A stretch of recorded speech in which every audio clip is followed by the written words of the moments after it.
The K-9 wouldn't let anyone touch the general's daughter. Not the doctors. Not the security team. Not even the men trained to handle military dogs under fire. And the most chilling part was this. The animal wasn't attacking. It was warning them. If you've ever watched a room full of experts miss the one thing that mattered, this story will stay with you. Picture a military ER under hard fluorescent light. Boots hammering the floor. A stretcher flying through automatic doors. A teenage girl in formal clothes, pale and motionless while monitors start to fall apart in real time. Then one quiet nurse sees what nobody else can. This isn't just a rescue story. It's about instinct trauma battlefield memory and the cost of understanding too late. Stay with me to the end and comment your city and state before we begin. If that moment felt impossible, it was only because nobody in that room knew who Nora Bennett really was. Less than an hour earlier, Harbor Ridge Military Medical Center had sounded like every other military hospital trying to look calm while moving at full speed. Phones rang. Wheels rattled over tile. A trauma monitor chirped in one room while a child cried in another. The fluorescent lights above the emergency department gave everything the same flat color, the same exhausted brightness that made morning and evening feel interchangeable. Nora stood at the nurse's station with a chart balanced in one hand and a pen tucked behind her ear. Her blonde hair was pinned back in a way that had started neat and ended practical. There was a faint coffee stain near the hem of her scrub top from a spill she had not had time to deal with. 6 weeks into the job, she still felt the weight of being new every time she walked past a physician. Every time she reached for a supply, every time someone used the word nurse with just enough emphasis to remind her where she stood in the room. She had learned the rhythms already. Dr. Ethan Cole liked silence when he worked and short answers when he asked questions. Charge nurse Denise Halpern missed nothing, including the way Nora always scanned a room before stepping into it. The corpsman on rotation joked too loudly at the desk whenever the pace slowed, which meant they were tired enough to need the noise. The security officers never made eye contact unless something had gone wrong. Nothing had gone wrong yet. A child with a split eyebrow was getting stitches in room 5. A retired chief petty officer in triage was arguing that chest pain was only indigestion and wanted to go home. 2 bays down, a young Marine with a dislocated shoulder kept apologizing to everyone in sight, as if politeness could make the pain smaller. The whole department moved with the practiced tension of people who knew peace never lasted but still tried to respect it while it was there. Nora finished her note, signed her initials, and slid the chart into the rack. She should have felt settled by now. Instead, some part of her remained loosely coiled all the time, a tension she knew how to hide but never truly lost. It sat low in the spine and just under the ribs. People mistook it for reserve. They mistook a lot of things about her. To the staff, she was the quiet new ER nurse from Richmond, who never volunteered personal details and never joined the gossip around the coffee maker. She had a clean, file-excellent references and a way of listening that made people either trust her or think she was holding something back. Nobody in Harbor Ridge asked too many questions after the first week. In a military hospital, almost everyone had a history they kept folded away. Dr. Cole came out of Bay 3 pulling off a pair of gloves. He dropped them into the waste bin without looking. Bennett. She turned. Doctor. The lab's on the Simmons case. Uploading now. He studied her face for a second, not unkindly, but with the same skepticism he gave anything unproven. You are still checking every room before you walk in. Nora said nothing. You can relax a little in here. Observation matters. So does pace. I know. His expression barely shifted. Do you? She met his eyes only long enough to be respectful. Yes, sir. He gave one small nod and moved on. It was not the first version of that conversation they had had. Dr. Cole had not decided whether Nora was disciplined or simply too careful for the speed of emergency medicine. He had caught her once listening to a patient breathe before entering a room. Another time he had watched her pause near a doorway because she heard a monitor change its rhythm before anyone else noticed. He respected skill, but he distrusted instinct when it came from someone who had not earned status in front of him yet. Nora understood that too. Hospitals had their own chain of command. Scrubs changed the uniform, but not the rules. At 3:42 in the afternoon, the overhead page crackled once, then went quiet. In the brief silence that followed, Nora heard the rain starting outside, a soft rattle against the high, narrow windows near the waiting area. Norfolk had that kind of weather in early spring.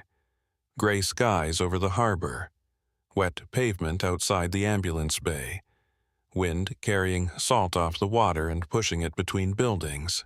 She walked into the supply room for a fresh line kit and froze for half a heartbeat at the smell of antiseptic and cold metal.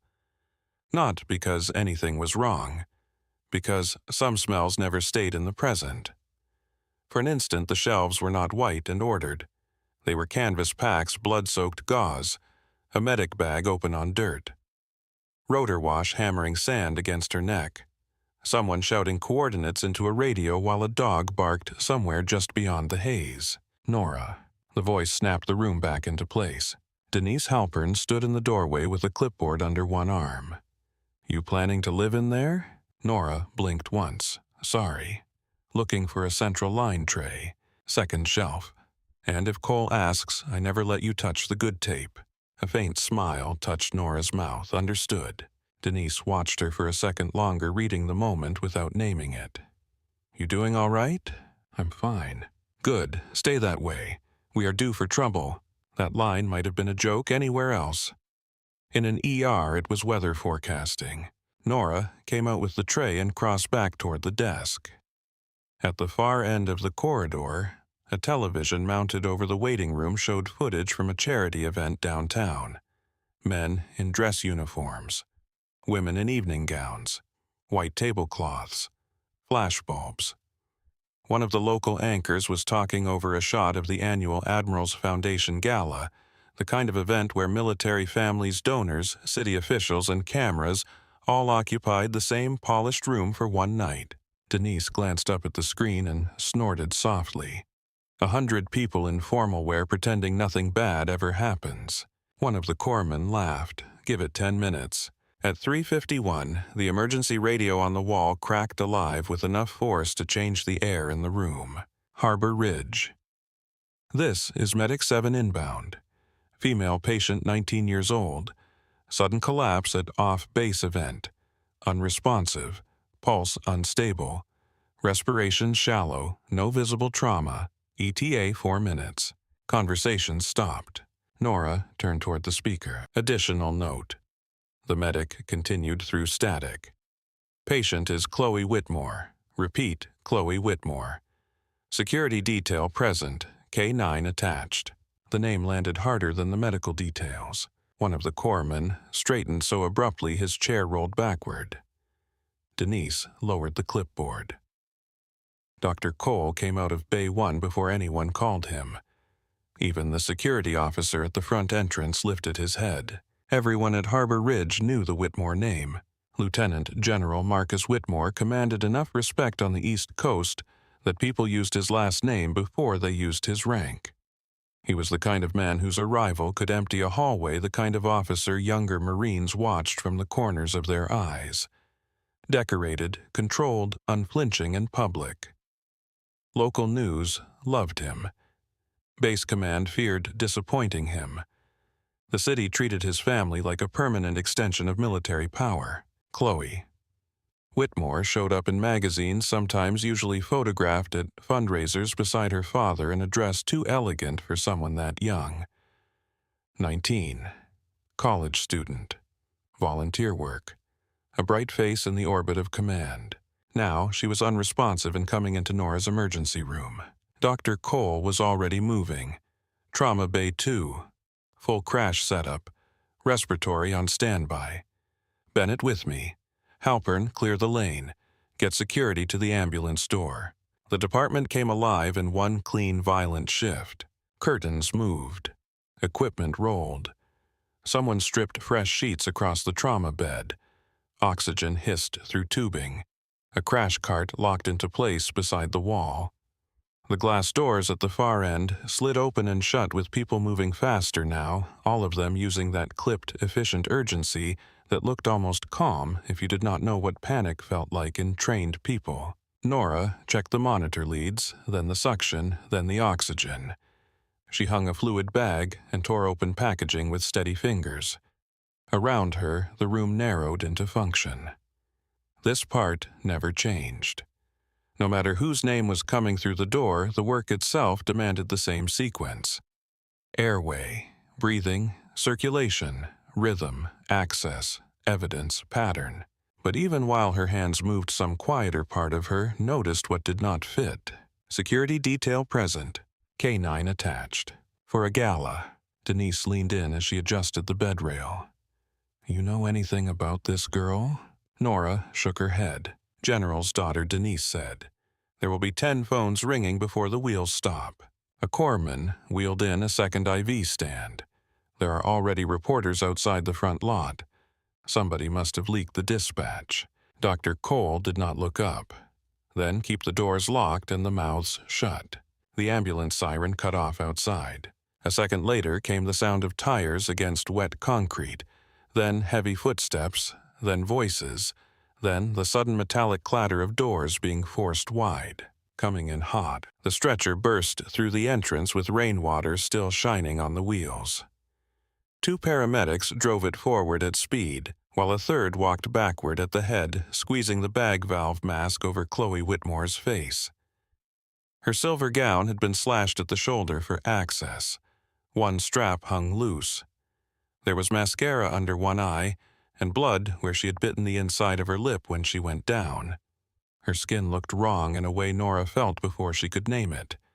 Not just pale, thin, pulled tight over something struggling underneath. Found down at the gala, the lead medic rattled off. Witnesses say sudden collapse near the terrace doors. No seizure history reported. No known drug use per detail. Pulse irregular en route. Brief muscular activity. Then loss of responsiveness. Pressure unstable. Airway patent. No obvious trauma. A dark, tactical lead trailed off the side of the stretcher. For a fraction of a second, Nora did not see the dog. She felt him, a force moving at the edge of the bed. Silent. Controlled. Too close. Then the black shepherd came into full view, massive shoulders slick from the rain, coat dark as oil under the lights. The animal matched the stretcher stride for stride, not resisting, not wandering, not searching for reassurance from the handlers behind him. His eyes never left Chloe. One of the security agents entered with them, soaked at the collar dress jacket unbuttoned over concealed gear. "That's Rook," he said, too fast. Chemical detection and protective response trained. He was with her when she collapsed. "Then get him out of here," Dr. Cole snapped. The agent moved for the lead. Rook's head shifted once in warning. The agent stopped. It was not fear that halted him. It was recognition. He knew the dog and he knew that expression. Chloe was transferred onto the trauma bed. Nora moved in at the left side to secure an arm for the IV. Dr. Cole checked pupils. Respiratory switched over to oxygen. The monitor leads went on. A rhythm appeared that made no one in the room any happier. Sinus irregularity, one nurse said. Pressure 88/50. Nora touched Chloe's wrist and felt the pulse skipping in clusters. Fast, then weak, then strangely delayed. The skin was cool, but not in the clean, clinical way of blood loss. There was a faint smell on the girl almost buried under perfume and ambulance plastic. Not enough to identify. Sweet at first, then metallic, then something that scraped at memory from the inside. Her fingers paused for one fraction of a second, and that was when Rook moved. He did not lunge wildly. He launched with precision. 2 paws came down across Chloe's upper chest. He planted himself over her like a barrier dropped into place from instinct older than this room. The bark that followed was not random noise. It was an explosive command of its own, sharp enough to hit bone. Everyone recoiled. "Get him off," Dr. Cole shouted. Security rushed in. One reached for the lead. Rook snapped so fast the man barely got his hand back in time. The second officer tried to flank the bed. Rook wheeled toward him with teeth bared and a sound that was not fear, not confusion, but pure warning. The heart monitor screamed. Nora stepped back with the others, but she did not look at the teeth. She looked at the dog's stance. Weight forward, but controlled. Eyes tracking hands, not faces. Front paws braced over the patient, not crushing, only covering. Every line in his body said one thing: do not touch. "Sedative," someone yelled from the doorway. No respiratory fired back. "If he drops on her, we lose the airway." Chloe made a faint sound under the dog's chest, more air than voice. Rook barked again. The room tightened around the noise. A young nurse near the supply cabinet looked ready to cry. One of the corpsmen whispered a curse under his breath. Denise took a half-step forward, then checked herself. Nora did not move. Something old in her had gone still. There are moments when people think they are seeing chaos because they do not understand the pattern. On a battlefield, those moments kill the wrong person first. Nora had learned that lesson in heat and dust and blood. She had learned that panic always looked bigger than truth for the first few seconds.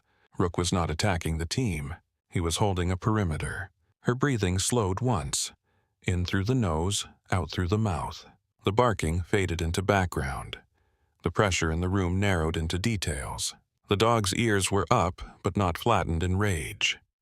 His eyes shifted to each approaching hand, then back to Chloe. His body covered her without crushing.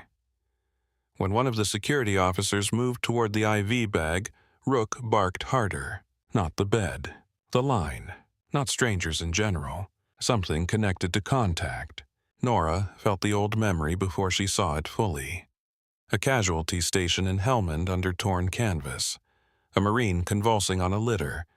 A working dog blocking a medic bag on the ground while everyone shouted to move the animal aside. A handler screaming a command through blood and dust. The realization too late for one man, and just in time for another that the dog had been right. "Nora," Denise hissed. "Do not." But Nora had already stepped away from the wall. Dr. Cole threw out a hand. "Bennett, stay back." She kept walking. Not fast, not reckless, just steady. A few people made that sound trained adults make when they are sure they are about to witness something terrible and cannot stop it. Rook's head turned toward her at once. The bark stopped mid-breath. The whole room locked. Nora went down just enough to bring her face near his line of sight. Not a crouch of fear, not dominance. Recognition. She saw it clearly then. Casualty protection posture. The term slid into place in her mind with the clean certainty of a door shutting. No one in this room knew what they were looking at because almost no one here had seen a military dog guard a fallen human from secondary contamination, bad contact, or hostile interference under combat conditions. To them, it was aggression. To Nora, it was a sentence in a language she had not heard spoken aloud in years. Her voice, when it came, was quiet enough that the whole room had to lean into it. "Guardian protocol, stand down." Rook's body changed instantly. The tension left his shoulders without leaving his vigilance. He stepped backward, off Chloe's chest. He sat beside the bed. He kept watching everyone, but he stopped barking. Silence hit the trauma bay so hard it felt physical. Nobody moved for a second.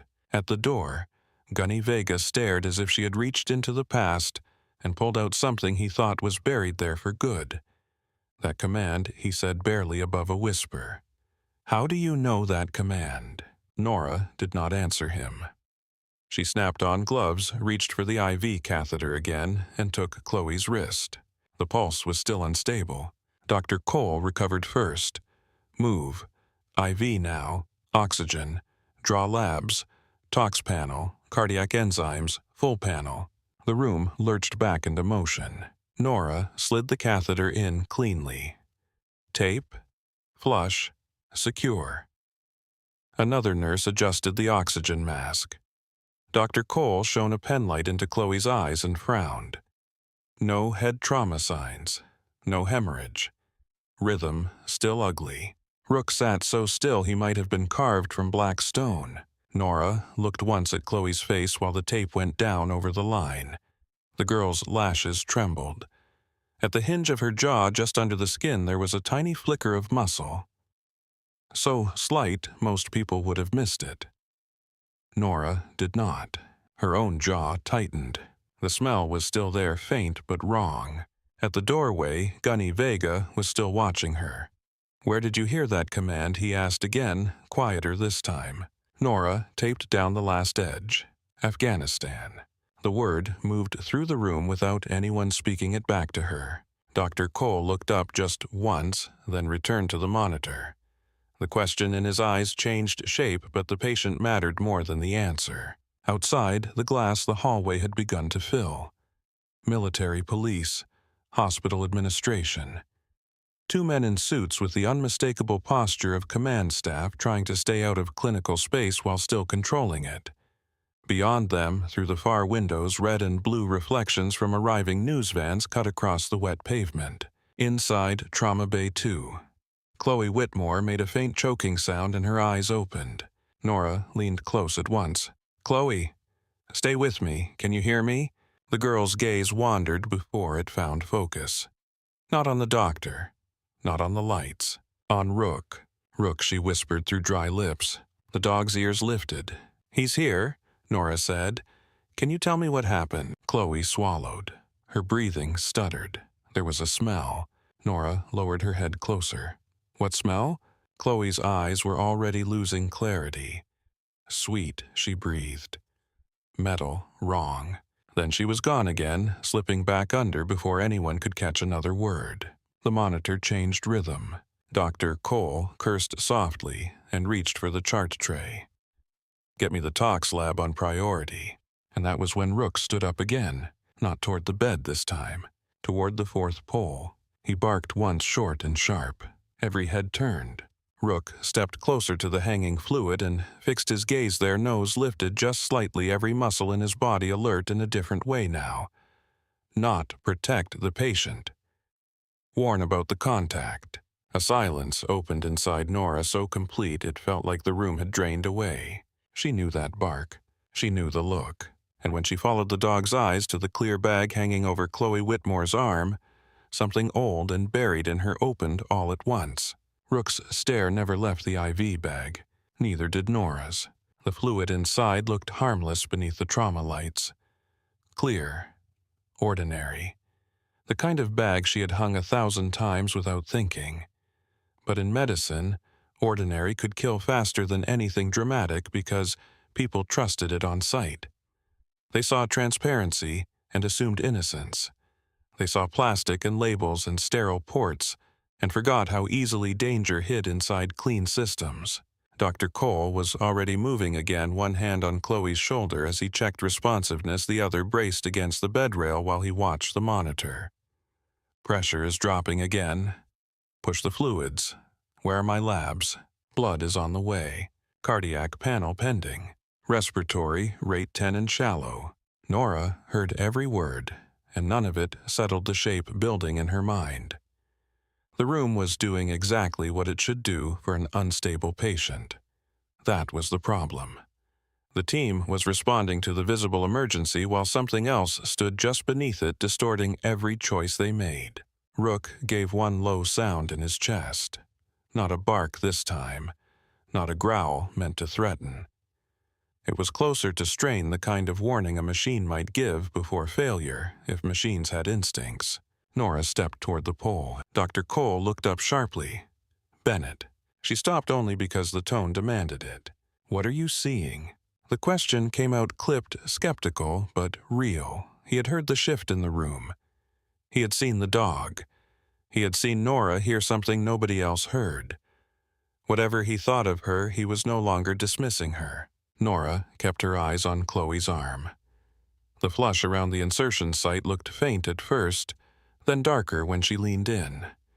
Not bright red, not hives, a spreading heat under the skin too fast for ordinary irritation, too diffuse for a bad stick. She's reacting to what Dr. Cole asked. I don't know yet. That is not helpful. Nora glanced at him once. No, sir. Chloe's fingers twitched again. This time the movement ran from the index finger into the thumb, then paused as if the body were trying to send a message through damaged wires. At the angle of her jaw, the tiny muscle flutter returned. Her breathing shivered around the oxygen mask. One of the nurses read from the monitor, rhythm irregular, pressure still falling. Dr. Cole pressed 2 fingers to Chloe's neck, then nodded toward the IV line. Increase the rate. Nora did not move. The nurse by the pump hesitated, eyes sliding from Dr. Cole to Nora, then back again. Nobody in that room wanted to be caught between authority and intuition, especially with the general's daughter on the bed and half the base already gathering outside. Bennett, Dr. Cole said again, quieter now.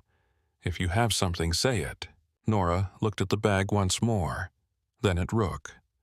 The dog was rigid nose angled toward the line, every muscle prepared to intervene if someone ignored him again. She had seen that kind of focus before, in another life under another sky.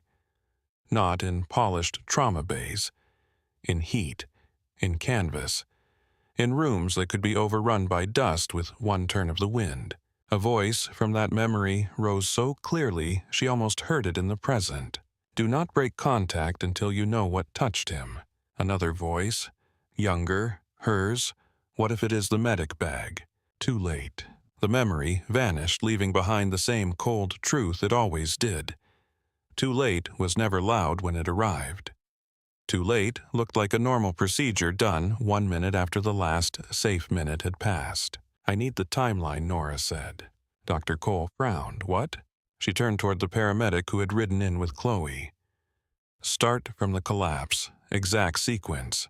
The medic looked to Dr. Cole for permission. Answer her, Dr. Cole said. The medic stepped closer, still breathing hard from the run-in. Rain had darkened the shoulders of his jacket. She was at the Admiral's Foundation Gala at the Mariner House downtown. Security says she was standing near the terrace doors with 2 guests. Witness saw her reach for the rail like she got dizzy. Then she dropped. No impact trauma beyond the floor. Brief stiffening in the arms. Dog started barking immediately. Security tried to clear the area. She was unresponsive when we loaded. How long from collapse to transport? Maybe 6 minutes. 7. Did she vomit? Number. Seizure. Not full body, more like a sudden rigidity. Jaw clenched once. Nora nodded. Any pinpoint pupils? Couldn't get a clean look in the lighting. What about smell? The paramedic blinked. Excuse me. Any unusual odor on the patient? Clothing, skin hair. He thought about it, then shook his head. Perfume. Champagne. The room was packed. Rook gave a short bark at the IV pole. Nobody spoke for a second after that. Nora looked toward the security agent who had come in with them. He still stood just inside the bay, shirt collar damp, one hand near his belt, without thinking about it. His face had the gray tightness of a man trying not to replay a failure in public. You said the dog was with her when she collapsed. Yes. How close? Within 6 feet. On lead. Yes. Did he alert before she dropped? The agent swallowed once. He changed posture. How? He went rigid, pulled toward her, then started barking when the medics reached in. Nora let that settle. Not after transport. Not after the IV. Not after the stretcher. At the moment of collapse and again at contact. Her eyes returned to Chloe's arm. The flush had spread another fraction. Small, but enough. Did anyone from the gala touch her before EMS arrived? The agent answered faster this time. Her friend caught her shoulder. One event coordinator knelt near her. Then Rook went after everybody who got close. Not biting, blocking. That word tightened something in Nora's chest. Blocking. Exactly. Dr. Cole straightened slowly. You think the exposure happened before she arrived? I think the dog did. That is not evidence. Nora turned toward him fully now. No, it isn't. But it is behavior, and behavior has a cause. He was guarding contact, not territory. Dr. Cole's jaw flexed once. And yet the patient is still unstable and I still need a working diagnosis. Nora looked down at Chloe. The girl's gown glittered under the lights where trauma scissors had split the fabric. Small pieces of sequins clung to damp skin and monitor leads, making everything look even more out of place. There was something unnerving about formal clothes in a trauma room. It reminded you how quickly one world could rupture into another. Chloe's lashes fluttered again. Nora leaned in. "Chloe, can you hear me?" No response. "Chloe, I need you to try." A breath. A movement under the mask. Then the barest opening of her eyes. Unfocused, glassy. Nora lowered her voice until it became the calm center of the room. "You are in Harbor Ridge. You are safe. I need you to tell me if anything touched you before you fell." Chloe's gaze wandered over the lights, over Nora's shoulder, toward the blur of Rook's black form by the pole. Her lips parted. "My wrist," she whispered. Nora bent closer. "What about your wrist?" "Someone grabbed me." Dr. Cole looked up from the monitor. Nora did not move. "Who?" Chloe's brow tightened, as if memory itself hurt. "I don't know. Man or woman?" "Man." The word almost disappeared. "Ring." "What kind of ring?" Chloe tried to lift her right hand and failed. Her fingers curled weakly against the sheet. "Cold," she breathed. "Big, silver ring." The muscle at her jaw jumped again. Rook took one step closer. Nora followed the line of Chloe's right arm. There was a faint mark just above the wrist where the skin looked slightly darker. Not a bruise, not a clean abrasion, more like a smear or pressure point already being lost under the general pallor of the hand. "Did he say anything to you?" Nora asked. Chloe's eyes were drifting shut. "Said sorry." "For what?" No answer. She was gone again. Respiratory shifted the mask slightly. "She's fading." Dr. Cole swore under his breath. Pressure. 84/48. Damn it. Nora looked at Chloe's wrist another second longer. "Someone grabbed me." Big silver ring. A smell. Sudden collapse. Rook alerting to contact.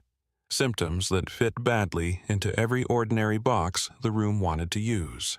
Outside, the trauma bay noise swelled in the corridor. Nora glanced through the glass and saw 2 military police officers blocking access to the hallway. Behind them stood a man in dress blues speaking urgently into a phone. Further back, one of the hospital administrators was trying and failing to look unobtrusive. Past the second set of doors, through the wash of rain and flashing lights in the lot, she could make out camera crews setting up under umbrellas. The story had escaped the walls already. Denise stepped in from the corridor carrying a sealed specimen kit. Her eyes moved once around the room and took in all of it at a glance. Media is stacked at the east entrance. Base command wants status every 5 minutes. Someone from Whitmore's office is airborne. "Of course they are," Dr. Cole said. Denise set the kit down. "Also, a Marine liaison from the general's staff wants to know why the dog is still in the bay." Before anyone could answer, Rook barked again at the IV line. Denise flinched, then narrowed her eyes. "He is not done, is he?" "No," Nora said. Dr. Cole looked between the 2 women. "I am not having a conversation in code while my patient circles the drain. Bennett, tell me plainly what you think." Nora kept her tone even. "I think the symptoms are inconsistent with primary cardiac arrest. I think the twitching and the smell matter. I think the dog is alerting to contamination risk around contact points." "Contamination from what?" "I don't know. That answer is getting old. It is still the honest one." He exhaled through his nose and turned back to the monitor as if he could will it to reveal something cleaner than the truth. "Where are those labs?" A corpsman rushed in with the first printout. "Preliminaries only. Glucose normal. No ethanol level high enough to explain this. Electrolytes still pending." Dr. Cole scanned the page, then handed it off. "Nothing. Nora took it after him and read the values. Nothing there explained the pattern. Nothing there settled the skin, the jaw, the line, the dog. Her mind moved backward through the details again, not in panic, in sequence. Event crowded and formal. Patient standing near terrace doors. A stranger with a cold silver ring grabs her wrist. Sweet metallic odor. Sudden collapse. Canine protective response to contact. Muscle fasciculations. Unstable rhythm. Worsening reaction at the IV site. Not enough to name the agent. Enough to respect the category. Gunny. Vega stepped into the bay at last, staying close to the wall the way military men did when entering medical space they knew did not belong to them.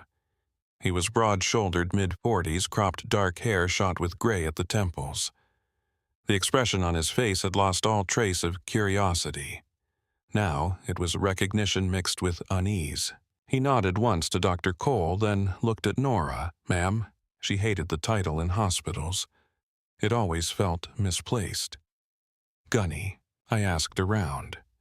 The command you used was from old K-9 casualty protocols attached to overseas chem detection teams. Dr. Cole looked up. Chem detection. Vega gave a small nod. Limited program, not widely used stateside. The room changed temperature by a degree. No one said it out loud yet. They did not need to. Once the words chemical detection entered a room with an unstable patient and a protective military dog barking at contact points, every choice became heavier. Dr. Cole's eyes cut back to Nora. You knew that. Nora did not answer immediately. Bennett. Yes? You knew what the command was. Yes. How? She met his gaze. I worked with teams like that. The words were plain, but they carried enough buried history that even Denise looked at her differently. Gunny Vega did not look surprised anymore. Only grim. Dr. Cole opened his mouth to ask the obvious question, then stopped when Chloe made a sound that turned every face back to the bed. Her hands were tightening, not seizing, curling. Rook moved from the pole to the bedside and set his chin near the mattress, eyes fixed on her fingers. He made a small whining sound, almost human in its pain. Nora took Chloe's left hand. It was cooler now, damp. The fine tremor ran through the tendons and paused. Ran again. Chloe, she said softly, can you hear me? The girl's lips moved. At first, the words would not form. Then one came through. Dad. He's coming. A second word followed, slurred. Burning. Where? Chloe's eyes stayed closed, arm. Nora looked immediately to the IV site. The flush had deepened, not dramatically. Enough. Dr. Cole saw it now. He stepped closer, leaned in, and his expression sharpened. That was not there before. No, sir. What the hell is that? Nora slid 2 fingers along the skin above the catheter. Chloe flinched, even through the semi-consciousness. Dr. Cole looked at the line, then at the bag, then at Rook, whose stare had returned there again with unwavering focus. You think something is in the fluid? No. Nora's answer came fast. I think the line is making contact with something already on her. The nurse nearest the pump stared. On her skin, or on the fabric, or transferred to the catheter site when we placed it. Denise went still. Jesus. Dr. Cole's voice flattened. Transferred from where? Nora's eyes moved to Chloe's right wrist. Possibly there. He followed her gaze and saw the faint mark. The room went silent except for the monitor. Dr. Cole spoke carefully now, every word measured. Walk me through it. Nora did. Not with drama, not with certainty she did not have, just the pattern. Witness contact at the event. Strange odor. Sudden collapse without blunt trauma. Protective K-9 response to anyone touching the patient. Muscular fasciculations at the jaw and hands. Dog alerting to the IV line after contact is established. Local reaction at insertion site. If there is surface contamination and we pierced through it or near transfer from her clothing or skin, the line could be worsening the exposure route. No one interrupted her. When she finished, Dr. Cole looked at the monitor again, as if comparing 2 different truths. The vital signs showed instability. Nora's sequence showed cause. He had enough experience to know medicine often rewarded the person who noticed the smallest wrong detail first. He also had enough experience to know how easy it was to make a room believe a pattern that only existed in fear. Possible, he said at last. Possible. In medicine, that word had weight. It was not agreement, it was permission for reality to widen. Denise turned toward the door. Do we isolate? Not yet, Dr. Cole snapped, but the snap lacked its earlier certainty. Gunny Vega looked at Chloe, then at Rook. If that dog is giving chem behavior, not fear behavior, then not yet may already be late. Every eye shifted to him. He went on because the silence demanded it. I was not on those teams. But I have seen one alert. The animal does not care about rank or white coats. It cares about the threat. If he is still pointing at that line, I would listen. Rook barked once as if on cue. The sound made the nurse at the pump jerk her hand away from the controls. Dr. Cole rubbed a hand across his mouth. Do not let him train the room. No, Nora said quietly, let him inform it. It was the wrong sentence to use if she wanted to sound subordinate. Too direct, too certain. But something in it landed. Dr. Cole looked at her for a long second, and in that second she could see him recalculating everything he thought he knew about the quiet woman in blue scrubs. He was seeing the pieces that had never fit. The way she read rooms, the way she never startled, the way she had spoken to the dog like someone using a language learned under pressure. He was also seeing the risk. If she was right and he ignored it, he could lose the patient and expose his staff.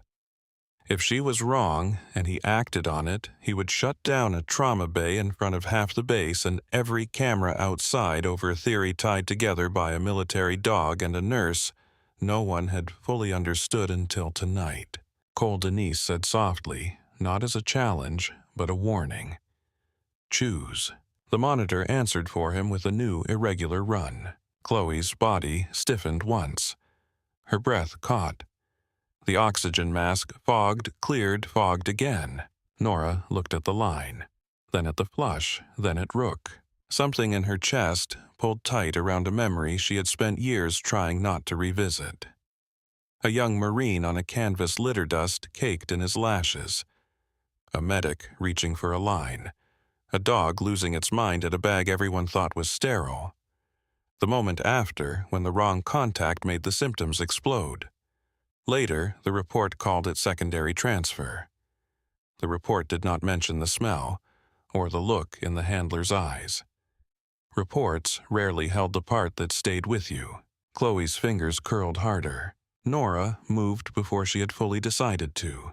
She reached for the IV tubing just below the chamber and held it between two gloved fingers, not clamping, not changing the rate, just feeling the cold plastic as if contact alone might tell her whether she had crossed from suspicion into knowledge. Rook stopped barking. He watched her hand. The room watched her with him. Dr. Cole's voice dropped lower than before. Bennett, talk to me. She did not take her eyes off the line. The dog is not guarding her body anymore. He is guarding the point of contact. Meaning he sees the threat moving through treatment. One of the nurses whispered something under her breath that sounded like a prayer or a curse. Through the glass, Nora saw more movement in the corridor. A senior officer had arrived. Not the general yet, someone from his inner ring. More security, more radios. The outside pressure was pressing inward now, squeezing the room from beyond the walls while the hidden danger worked from within. Chloe's head shifted weakly against the pillow. Her lips moved again. Nora leaned close. Chloe. The girl's eyes opened only a sliver. Don't, she whispered. Don't what? Touch. The word scraped out like sand. Burns. Then the eyes closed. That did it. Nora looked at Dr. Cole. He saw the answer on her face before she spoke it. She knew that because his own expression changed from skepticism to resistance, the look of a man who has just understood where the next sentence is headed and does not want it to be true. Do not say it unless you mean it, he said. Nora straightened. Every sound in the room thinned. Even the reporters beyond the walls, even the radios, even the rain outside, all of it seemed to pull back to make space for the decision in front of her. She meant it, and when Nora Bennett finally spoke, her voice was calm enough to make the order sound inevitable. Clamp that line. For a second, nobody moved. The IV pump kept its soft, mechanical ticking. Chloe's monitor scattered green light across the bed rail. Rain tapped against the high windows in uneven bursts. Rook stood beside the pole, rigid and silent now, as if the entire room had narrowed to the one decision nobody wanted to own. Then Dr. Cole made it for them. Clamp it. The nurse at the pump reached up with shaking fingers and pinched the line shut. The change in the room was immediate, not because Chloe improved, but because everyone understood a threshold had just been crossed. Routine treatment had been interrupted in the middle of a critical case. A rookie nurse had forced the attending to stop a life-saving protocol based on a pattern no monitor had confirmed. In a military hospital, decisions like that stayed on paper long after the blood was cleaned off the floor. Dr. Cole stepped to Nora's side. "Now explain to me exactly why I am doing this." Nora kept her eyes on Chloe's arm. "Because the dog is reading contact as the threat. Not the room. Not the people. The point of transfer." Dr. Cole looked at the IV site and saw the flush more clearly now that the line was still. The skin around the insertion point had gone angry beneath the tape, not swollen like a simple allergic response, not bruised like a bad stick. It looked wrong in a way that resisted the neat categories medicine liked to use. "Take the bag down," Nora said. The nurse nearest the stand froze. "You want me to touch it?" Nora turned to Denise. "Get a biohazard container. Hard shell if we have one." Denise was already moving. One of the corpsmen reached toward the IV hook out of instinct, and Rook gave a sharp warning bark that stopped him cold. Nobody laughed this time.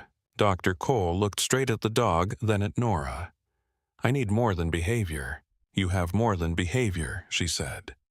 "You have symptom pattern timing, the skin reaction, the witness contact, the smell, and an animal trained to alert on chemical threat that has been consistent since the moment she dropped." He exhaled once through his nose. "Chemical threat covers a wide world." "I know. Do you think it was injected?" "Number. Inhaled. Maybe exposure began before transport, but not enough to explain the contact warning." He watched her for another second. "Then say it plainly." Nora looked down at Chloe's right wrist, then back at the line. "Surface transfer. Possibly from skin, possibly from clothing, possibly both." The words changed the faces around them. One nurse stepped back from the bed. A corpsman glanced automatically toward the vent over the trauma bay ceiling. Gunny Vega closed the door without being asked. Outside, the glass military police shifted position at once, picking up on the movement inside without knowing the reason yet. Reporters beyond the next set of doors raised cameras toward the building, catching only reflections and shadows but sensing escalation anyway. In rooms like this, outside pressure always arrived before outside understanding. Denise came back with a clear hard case and set it on the counter. "This is all Central Supply had on short notice." Nora nodded. "Good." Dr. Cole pointed to the nurse nearest the line. "Do not touch the bag directly. Use fresh gloves. Double layer, remove it and secure it." The nurse swallowed. "Doctor, if this is what she thinks it is, should we be in full protective gear already?" No one answered immediately because the truth was unpleasant. Yes would confirm panic. No would sound stupid. Nora broke the silence. "At minimum, contact precautions now. Anything that touched her gets isolated." Dr. Cole's eyes flicked back to her. At minimum. That phrasing mattered. It was not agreement yet. It was a man inching toward a line he still hoped he would not have to cross. The nurse pulled on a second pair of gloves. Her fingers slipped once against the plastic as she reached for the bag's upper port. Rook's muscles tightened. Nora stepped closer to the dog, not touching him, only giving him her presence in the narrow strip of space between him and the bed. "It is all right," she said quietly. Rook looked at her, then back at the line. The nurse unclipped the bag and lowered it away from the hook, as if it might explode from being seen. Denise opened the hard case. The bag went inside without touching the outside shell. Denise snapped it shut and sealed the latches. The moment the bag disappeared into the case, Rook's posture eased by a fraction, not enough to calm the room. Enough for Nora to feel the ground settle under one part of the pattern. She turned back to Chloe. The girl's breathing remained shallow under the mask. The fine twitch in her fingers still came and went. At her jaw, the fasciculation flickered once more and vanished. Her skin held that same faint sheen people got when their bodies were burning too much energy under the surface. Dr. Cole was watching her now with a different kind of attention, less supervisory, more diagnostic. "What category are you thinking?" Nora took a breath before answering. "Something that acts on the nervous system. Possibly an organophosphate. Possibly something military grade. I cannot prove that from symptoms alone." A tech near the cabinet whispered military grade, as if saying it aloud made the air more dangerous. Dr. Cole ignored the whisper. Why not simple poisoning? Because the dog did not respond like this to ingestion. Because the transfer behavior and contact avoidance do not fit a standard overdose picture. Because the local skin response is too fast. Because the twitching is wrong. He crossed his arms. "Wrong is not a diagnosis." "No," Nora said. "It is a warning."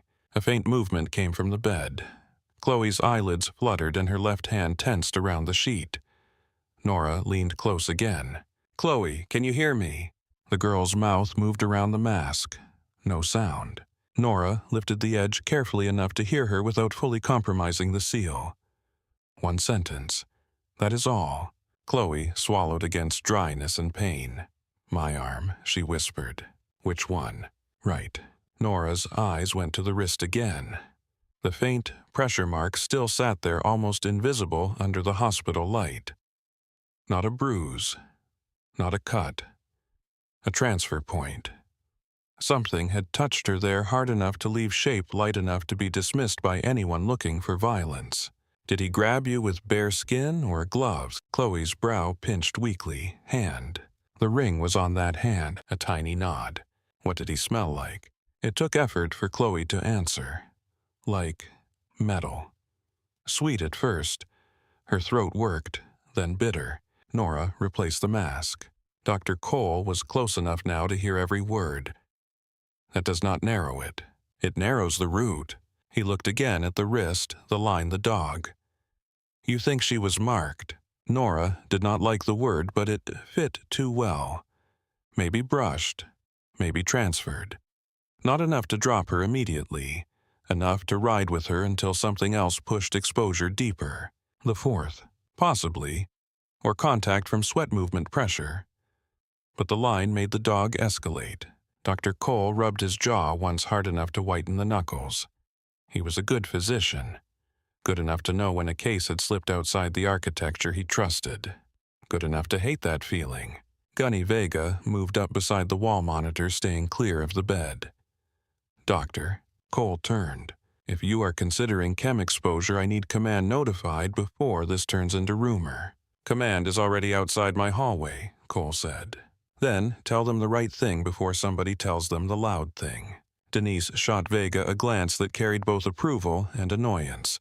He is not wrong. No one in the room wanted the general's staff hearing the word chemical from a television van before they heard it from the attending. Dr. Cole looked at Nora one more time. How certain are you? She answered with the honesty he had demanded from the beginning.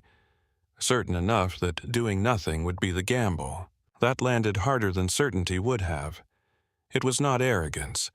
It was triage.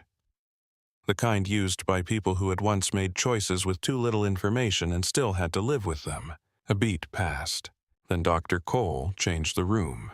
Seal the bay, he said. Everyone moved at once. Denise hit the wall phone and barked orders into it with none of the hesitation that had colored the last minute.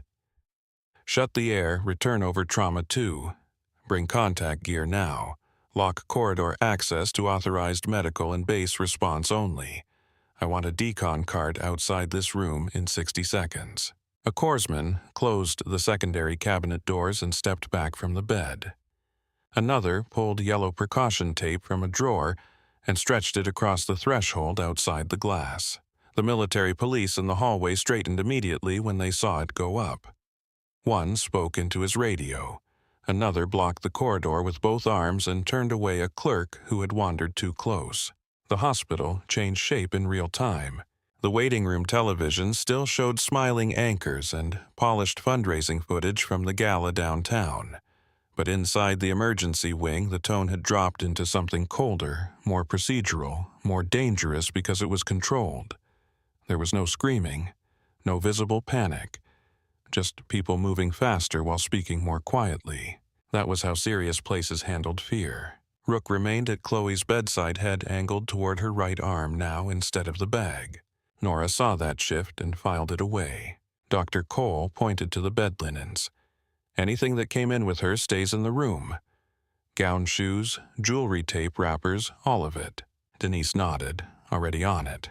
A fresh team member appeared outside the bay, wearing contact protection and carrying a portable fan shutoff key. Another wheeled in the decontamination supply cart stocked with absorbent pads, waste containers, neutral rinse, barrier drapes, disposable gowns, sealed evidence bags. The sight of that cart in a regular ER was enough to make one of the younger nurses stop dead in the corridor and stare. Nora stripped off her outer gloves and changed them again. The snap of the latex at her wrist pulled her backward through time for a split second. Different gloves. Different heat. A canvas shelter bright with dust and overhead light. Her hands, younger, trembling once before she forced them still. A handler shouting that the dog would not leave the Marine because the dog knew. Knew what? Knew enough. That had been the terrible thing about animals trained for threat. They did not need the vocabulary humans loved so much. They only needed the scent of danger. Nora.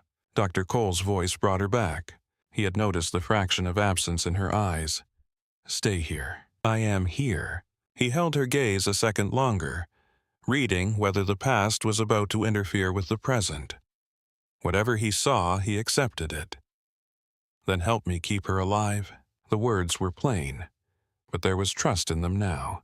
Nora moved to Chloe's right side with a basin and sterile gauze. We need to inspect the wrist without spreading anything. Cole nodded. Cut around the area. Minimal contact.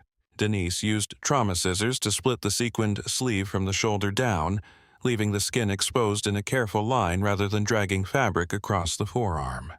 The silver cloth opened under the blades with a dry whisper. Beneath it, Chloe's arm looked almost normal until the wrist came fully into view. Then the mark revealed itself. It was not large, about the width of 2 fingertips. A faint, grayish smear with a slight shine at the center nearly hidden by the girl's pale skin and the room's overhead glare. If Nora had not known to look for it, she might have missed it too. Denise leaned in. There. Dr. Cole lowered his face closer without touching. That is not bruise coloration. No, Nora said. He looked at Vega. At the event, did anyone say she spilled anything? Nothing from the radio traffic. Did security sweep the terrace after transport? They are doing it now. Nora's eyes stayed on the wrist. Have them preserve the rail, the floor, and anything she touched after contact. Vega reached for his phone. Dr. Cole stopped him with a look. You do not take instructions from my nurse. Vega did not look offended. He looked tired. Then tell me not to do it, Doctor. Cole held his stare for half a second, then looked away. Preserve the area. Vega was already speaking into the phone before Cole finished. Chloe's fingers flexed again. Her pulse skipped on the monitor. Nora set fresh absorbent pads beneath the arm. We need to flush the site. Cole hesitated. With what route? External only. Controlled rinse. No spread to expose staff. One of the nurses at the cart handed over a sterile irrigation bottle with a gloved hand. Nora angled the wrist over the absorbent field and began a careful stream across the smear, letting the runoff collect rather than splash. The fluid carried a faint sheen as it moved. Not oily exactly, not visible enough to comfort or condemn. Just different. Rook stepped closer and sniffed once toward the runoff, then backed away on his own and sat. Nora noticed that too. "Doctor," she said softly. "He is still confirming the source." Cole watched the dog, then the arm. He was beyond skepticism now, deep into reluctant acceptance. The kind that came not from belief, but from accumulation. Too many small facts leaning the same direction to be shrugged off. Denise sealed the soaked gauze and absorbent pads into a marked container. Anything else on the body? Nora scanned Chloe from head to foot again. The gown had already been cut open along the torso, revealing no wounds. Makeup streaked one cheek. Tiny glitter particles clung to the clavicle and the edge of the oxygen tubing. A bracelet on her left wrist had been removed on arrival and sat in a plastic cup on the counter. Her shoes had gone into a corner bin. All ordinary things. All suddenly suspicious because the frame around them had changed. "Her hair," Nora said. Cole frowned. "What about it?" "There is something in it." Denise leaned closer near the temple and parted a section gently with sterile swabs. The strands near Chloe's right side caught the light differently. Not wet. Coated. A trace of shimmer that was not cosmetic. Denise looked up slowly. "That is not hairspray." "No," Nora said again. Now the room really did go still. The idea of contamination was one thing in theory. Another when it kept turning up in places that should have been harmless. Wrist, hair, contact path. Dr. Cole gave orders faster now. Bag every personal effect. Collect control swabs. Call lab and tell them I want toxic screening under chain of custody. No shortcuts. If they cannot process here, I want state response notified through base command. A young tech at the door stared, state response. Cole turned on him with such force the man flinched. The tech moved. Nora rinsed the last of the wrist mark into the absorbent field. Underneath the skin showed a faint mottling that had been hidden before. Not deep enough to ulcerate. Enough to confirm transfer. Chloe stirred again and let out a low sound of pain. "I know," Nora murmured. Rook rose and placed his chin lightly against the mattress by Chloe's shoulder, whining, once soft and frustrated. The sound cut through the mechanical atmosphere of the room and reminded everyone there that whatever the protocol said, a living creature had recognized this danger first and had been trying to tell them all along. Cole looked at the dog, then at Nora. What exactly was he trained to do? Nora did not answer immediately. The memory sat too close. Vega answered for her. Protective response, casualty perimeter chemical detection support. Some teams overseas used old verbal codes for stand-down under contaminated conditions. Cole's eyes narrowed, used. Vega nodded. Retired with the program. Cole turned back to Nora. "And you worked with those teams?" "Yes." "As what?" She could have kept it vague. Could have said medical support. Could have left the room's growing respect unstructured and safe. Instead, she gave him the truth because they were past the point where smaller truths helped. Combat corpsmen attached to Marine Patrol units. Helmand and Kandahar. 2 tours. Even Denise, who had suspected there was more to Nora than silence, looked struck for a second. Cole's expression changed in a quieter way. The final piece clicked into place. The dog command. The room scanning. The steadiness under pressure. The eye for contact patterns. She had not arrived at Harbor Ridge merely as a nurse learning civilian pace.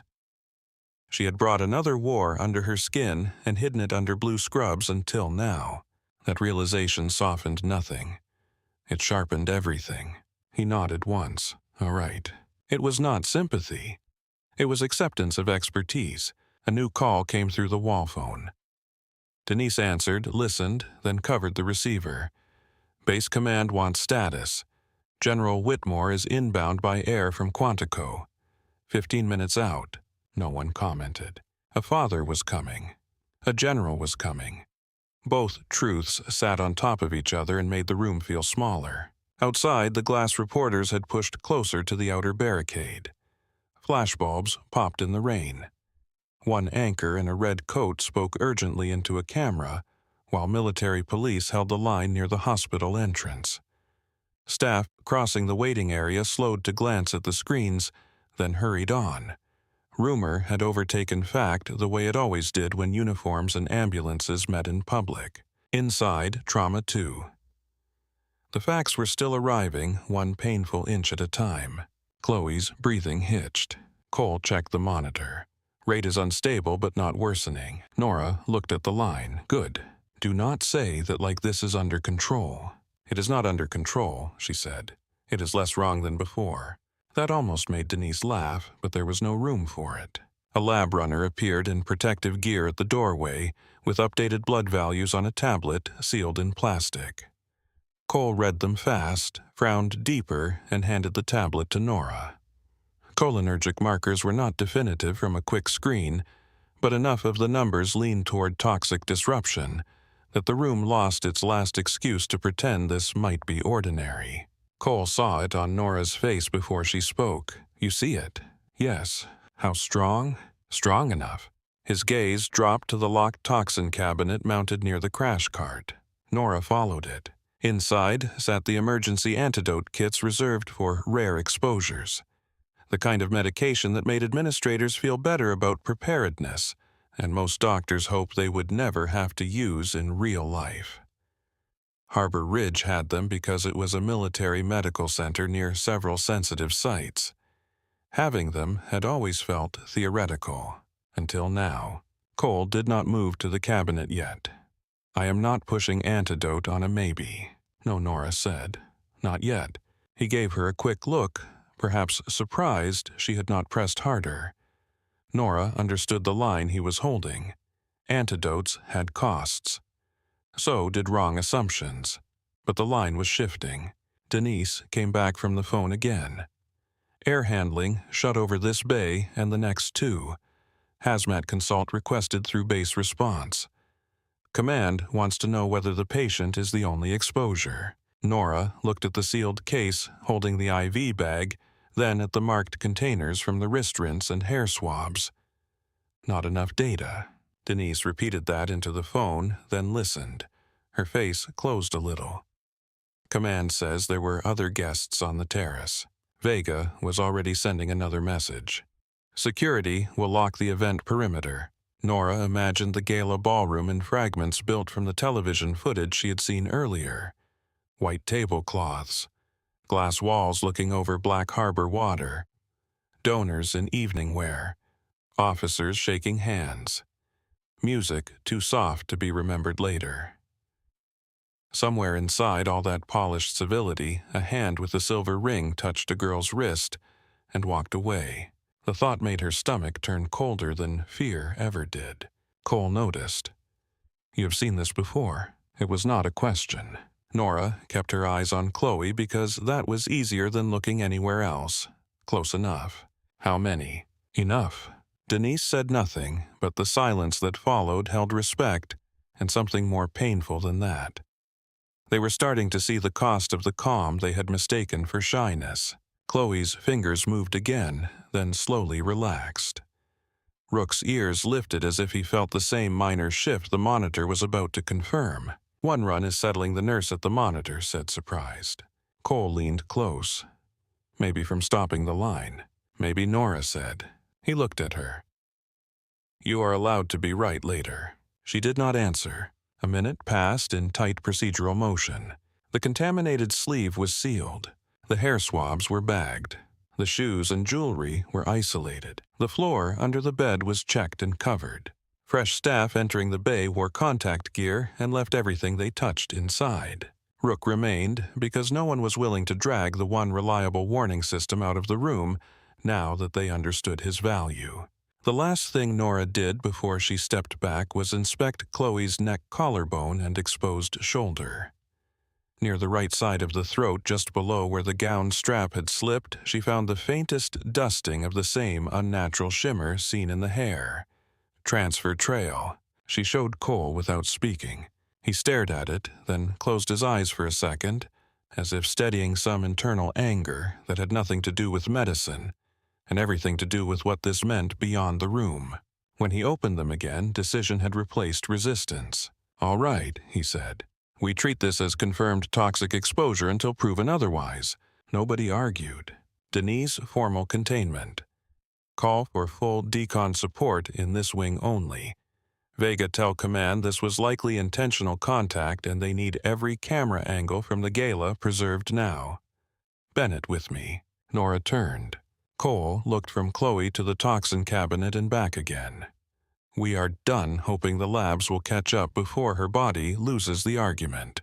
Rook rose as Nora stepped toward the crash cart. The room watched her reach for the key to the emergency cabinet with a hand that stayed perfectly steady. And when the lock clicked open under the hard fluorescent light, every person in Trauma Bay 2 understood that ordinary medicine had ended the moment that dog planted his paws on the general's daughter. The cabinet opened with a small metallic click that sounded far louder than it should have. Inside, under the white emergency light, sat the sealed antidote kits Harbor Ridge kept for events most people preferred to imagine would never happen. The boxes were clean, labeled untouched in the way disaster equipment often was, until the day it suddenly mattered more than anything else in the room. Nora took one kit out and set it on the crash cart.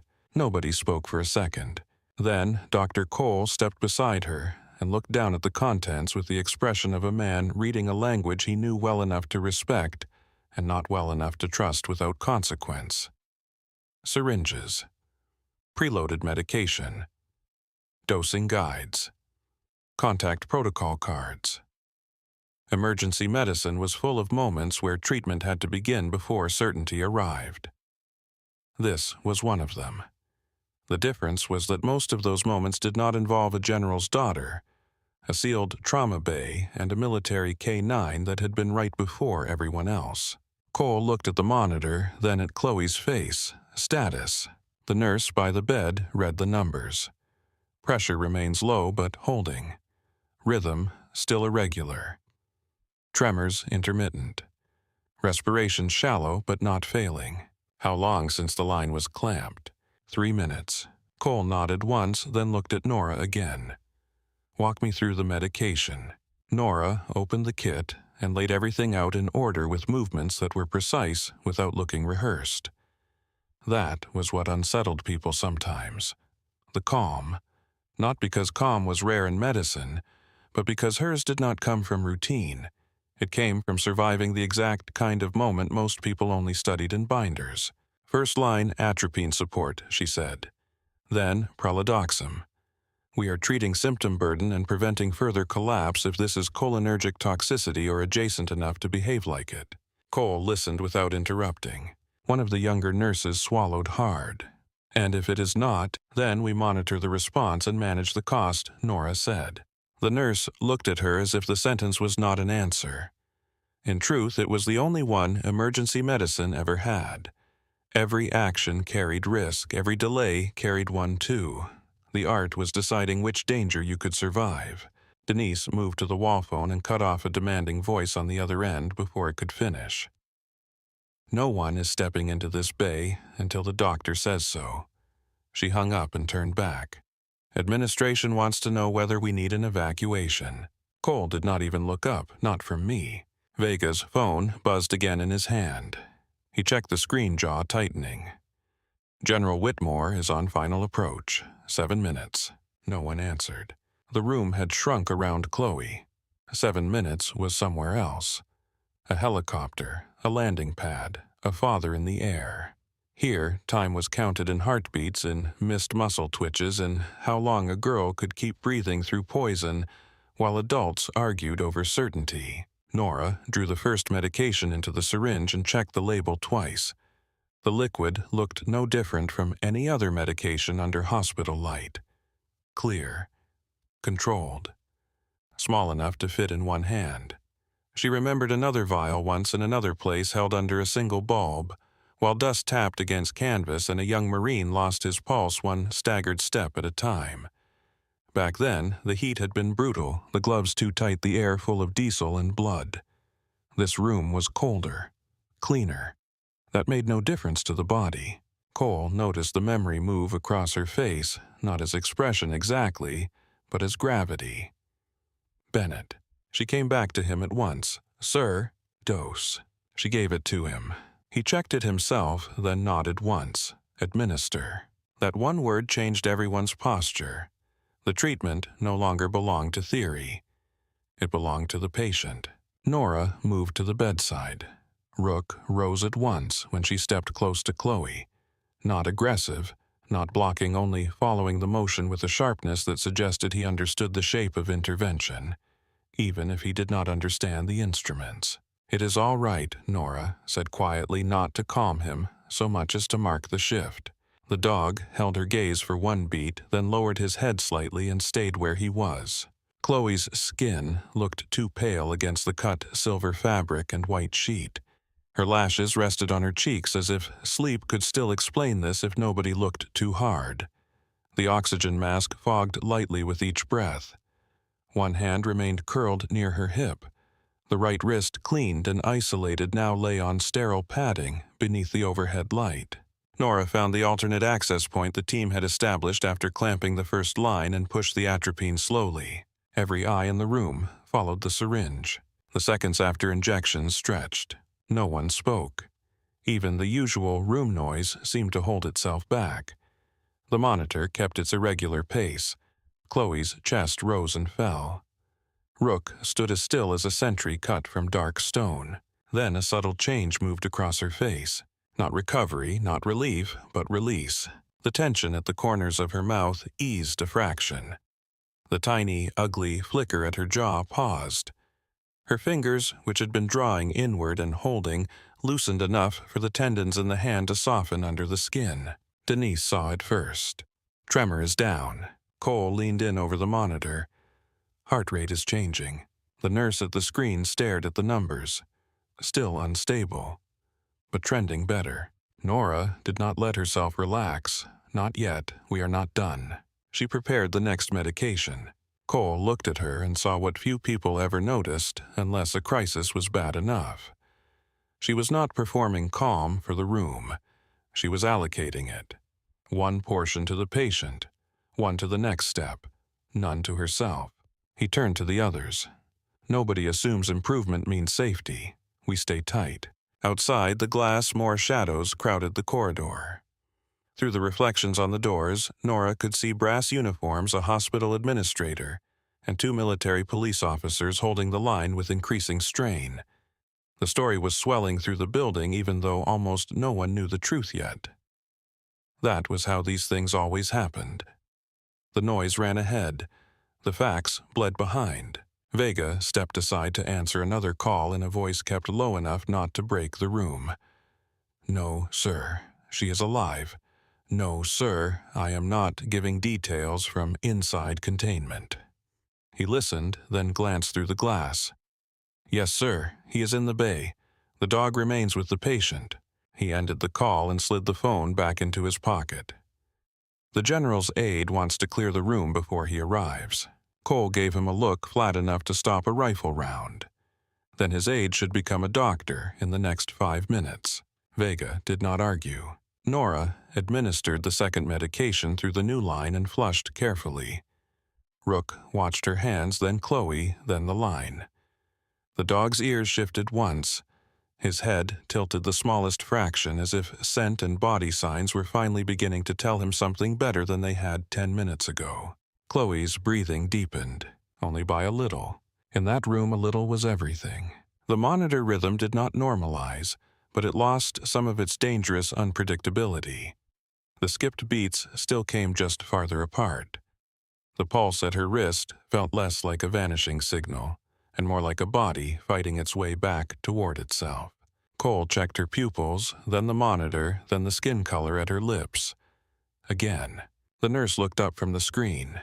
Pressure rising. 90/52.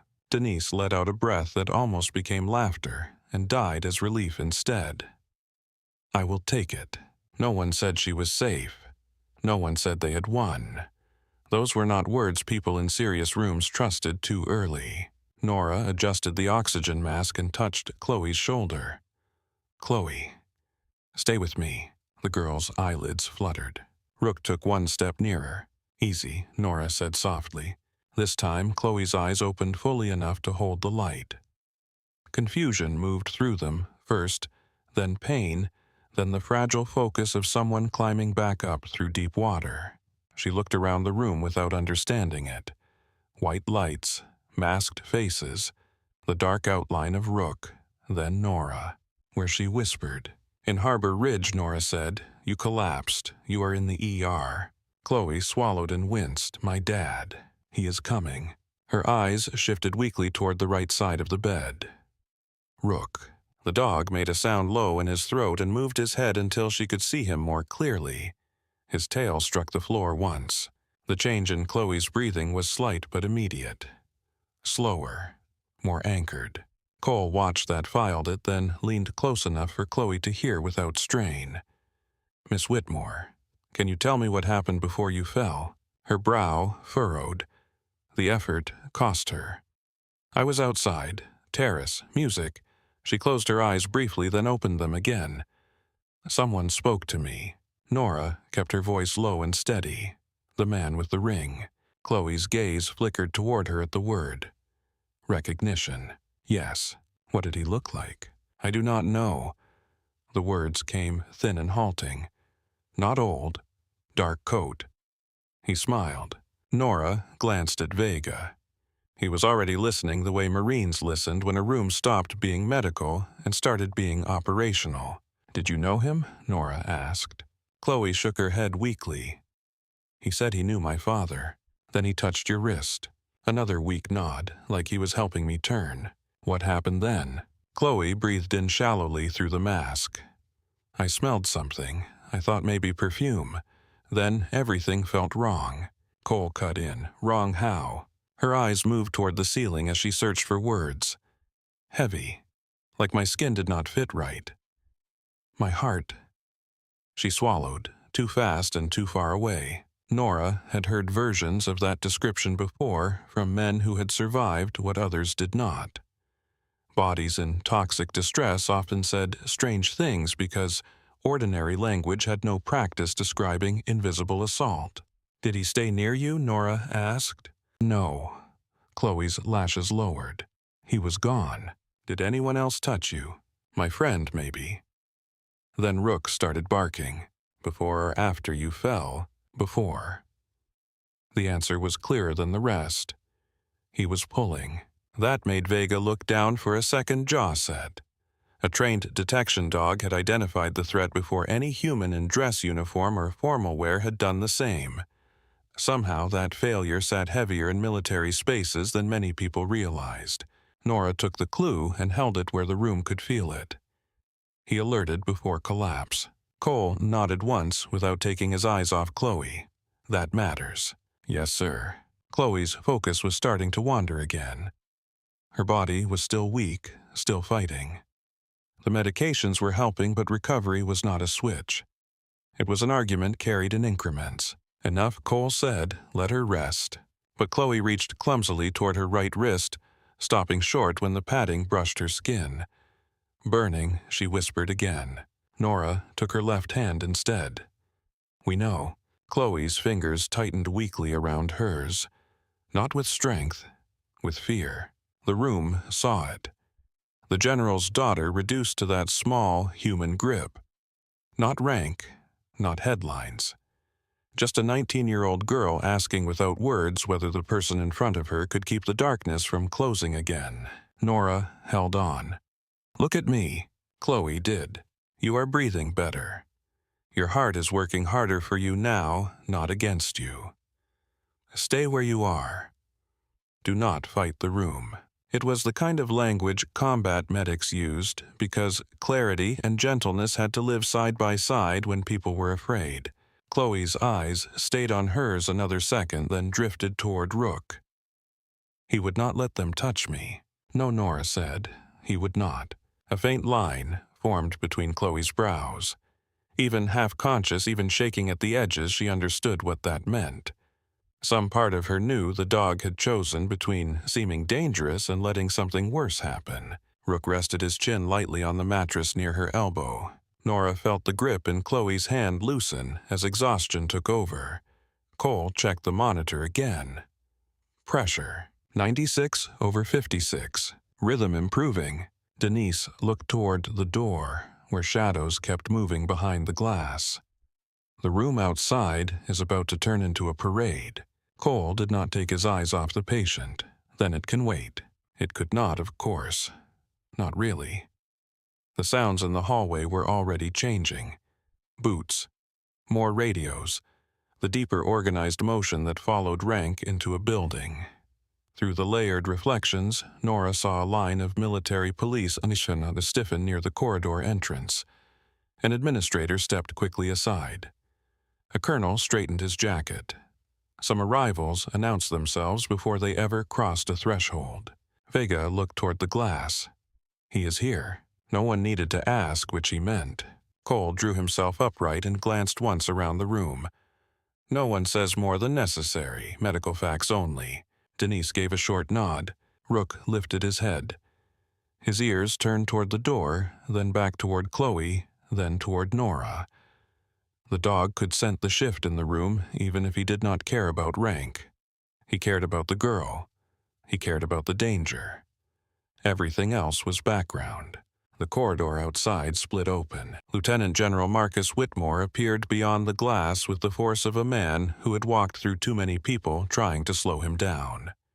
He wore service dress, though the jacket had been pulled partly open in haste, and the knot of his tie sat just off-center from travel. Rain darkened one shoulder. His face was controlled in the way command taught men to be controlled, but the control had been stretched thin by the time it took to reach his daughter. For one suspended second, he stood outside the sealed bay, looking in. Then all the rank in the hallway became irrelevant, because inside the glass was a hospital bed, a cut silver gown, an oxygen mask, a dark dog sitting guard, and the unmistakable shape of his child under white lights. Cole moved to the intercom and hit the release for limited entry. General, contact precautions. You enter alone and follow instruction. Whitmore did not waste a word answering. He took the gloves and protective layer from the tech waiting beside the door and put them on with quick, efficient motions that were almost violent with restraint. Every second spent dressing for safety was a second stolen from reaching her. He endured it because he had spent a career obeying the math of dangerous rooms, even when it hurt. The door opened. He stepped inside. The air changed. Nora had treated officers before. She had seen commanders in aid stations and recovery wards, men carrying authority like a second skeleton beneath the skin. Whitmore had that same presence. Even here, even now, the room registered him. But what struck her was not the rank. It was the fracture running beneath it. He looked like a man holding command together with one hand while the other hand reached for fatherhood and found nothing solid to grab. Chloe. His voice broke on the name only because he forced it not to. Chloe's eyes opened at once, as if some part of her had been listening for him through the fog. Dad. That single word did more to empty the room of pretense than anything else that night. Whitmore moved to the bedside and stopped only long enough to read the lines, the monitor, the sealed waist, the staff in contact gear, and Rook at his daughter's side. Years of command sharpened his eye. He saw crisis in structure before anyone summarized it for him. Then he took Chloe's left hand, carefully avoiding every line and dressing without needing to be told how. "I'm here." The girl's mouth trembled once under the mask. "I know." Whitmore bowed his head, just enough for his forehead to hover near her hand without touching it. The gesture was brief and private, and so unguarded that Nora had to look away for a second to let it belong to him. Rook stood, sniffed the general's sleeve once, then settled again. No bark, no warning. Recognition. Cole stepped forward when the moment gave him room. "General Whitmore, I am Dr. Cole attending on your daughter's case." Whitmore straightened, though his hand stayed on Chloe's. "Status." The word came out in pure command voice. It was not coldness. It was how some men survived fear. Cole matched it with clinical precision. Your daughter arrived unresponsive, with unstable rhythm, neuromuscular symptoms, and no visible trauma. We identified likely toxic exposure from surface transfer. Initial treatment response is positive. She is not out of danger, but she is improving. Whitmore's eyes flicked to the sealed containers on the counter. Toxic exposure. Yes, sir. How? We are still confirming route and source. Whitmore absorbed that without visible reaction, which told Nora more than a dramatic response would have. Men at his level learned to place fury behind their eyes until they had enough facts to aim it. His gaze shifted then not to Cole but to Rook. The dog sat inches from Nora's leg now, still watchful, still leaning toward Chloe, but with a new line of attention crossing between himself and the quiet nurse at the bedside. Whitmore saw that. What did he do? Cole answered carefully. When your daughter arrived, the K9 prevented our staff from touching her. We could not safely engage until Nurse Bennett issued a verbal stand-down and an older operational command. Whitmore's eyes moved to Nora for the first time. She stood in ordinary blue scrubs with her gloves still on, and the antidote kit open behind her on the cart. Nothing about her appearance explained the room she was standing in, or the fact that his dog, a trained military asset that had nearly attacked security, was now sitting beside her as if he had chosen his place. What command Whitmore asked. Nora met his gaze without stiffness and without any trace of challenge. Guardian protocol. Stand down. Something changed in his expression at once. Not shock, recognition. The phrase belonged to a specific chapter of military work that did not live in public memory. Not on brochures, not in speeches. In after-action reports, specialized training blocks on the minds of handlers and medics who had used it when the battlefield stopped obeying ordinary rules. Whitmore looked from her to Rook again. Where did you learn that? Nora knew every eye in the room was on her. Denise, Cole, Vega. The younger nurses who had spent weeks thinking she was just quiet. The question had weight because it was not really about a phrase. It was about the hidden architecture behind her calm, why she had read a dog better than his own handlers in that moment, why she had walked toward danger the way other people walked toward a light switch. She could have answered lightly. Old training, prior service, enough to satisfy a room and nothing more. Instead, she gave him the truth because the truth was already standing there. I was a Navy corpsman attached to Marine patrol units in Afghanistan, sir. 2 deployments. No one moved. The words did not make a sound larger than conversation, but they altered the room more than any shouted order had. A history appeared where moments earlier there had only been mystery. Suddenly, everything people had failed to understand about Nora acquired shape. The room scanning, the refusal to panic, the way she had spoken to the dog like one professional to another, the old sorrow that sometimes passed through her face when antiseptic and adrenaline met in the same air.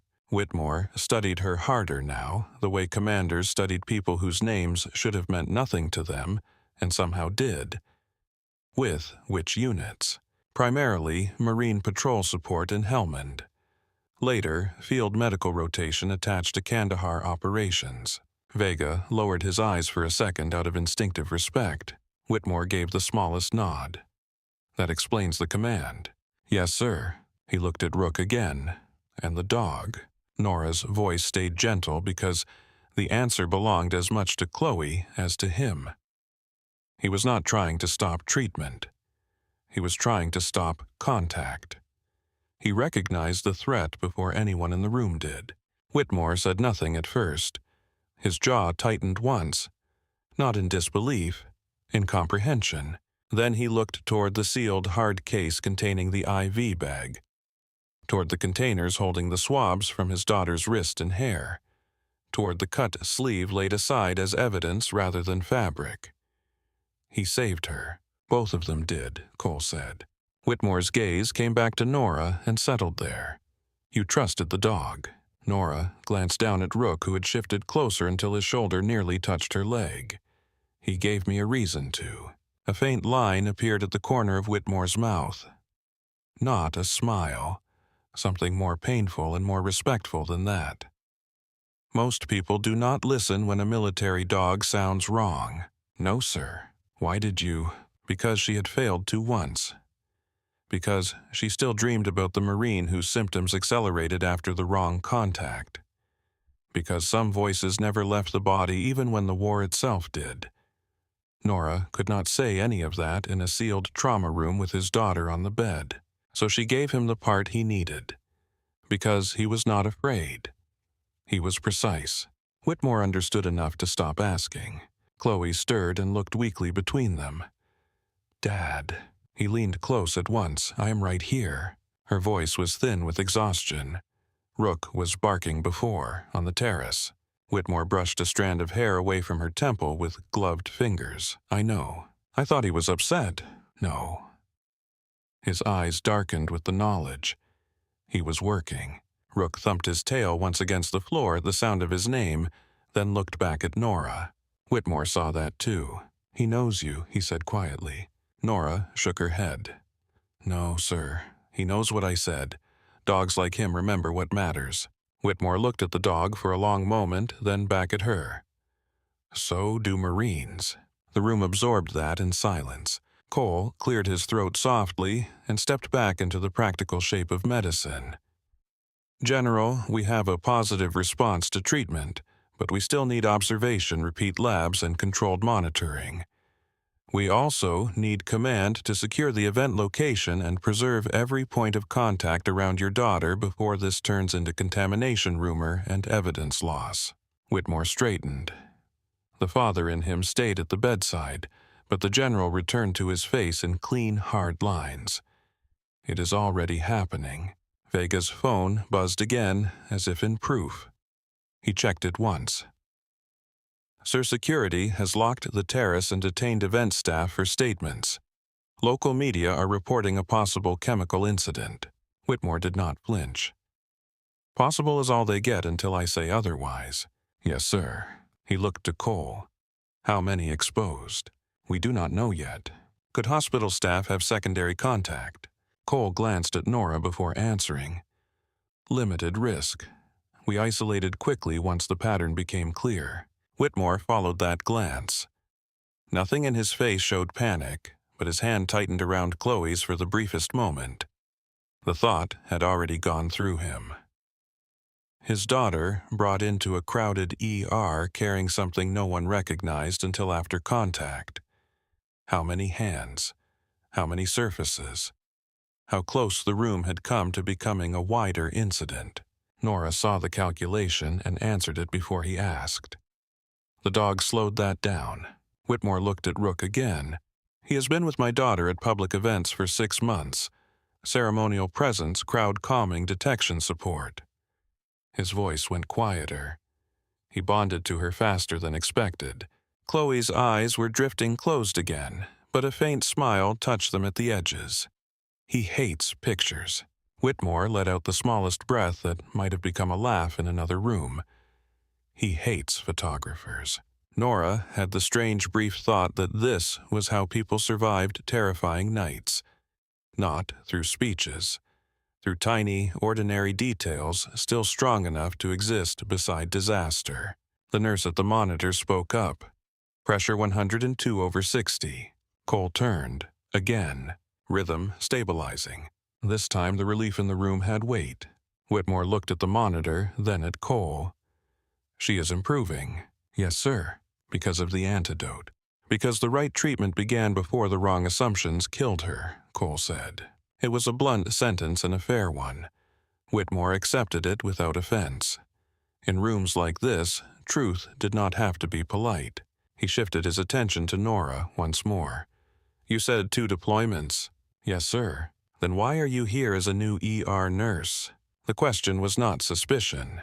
It was the human version of operational curiosity. A woman with her history did not usually vanish into anonymity without reason. Nora chose her answer carefully, not because she wanted to hide, because some stories were too large to carry into the middle of an active trauma case. "My service ended. The work did not." Whitmore held her eyes. It was enough, for now. Vega stepped close enough to speak without carrying the words past the bed. "Sir, your chief of staff wants direction on press and base lockdown." Whitmore did not move right away. He looked at Chloe, then at Rook, then at Nora. The hierarchy in the room had become unexpectedly simple. His daughter alive, the dog that protected her, the nurse who understood the dog. Everything else could wait seconds more. He nodded once to Nora. Corpsman. The title landed with more force than if he had used her name. She stood a fraction straighter without thinking. Sir, thank you.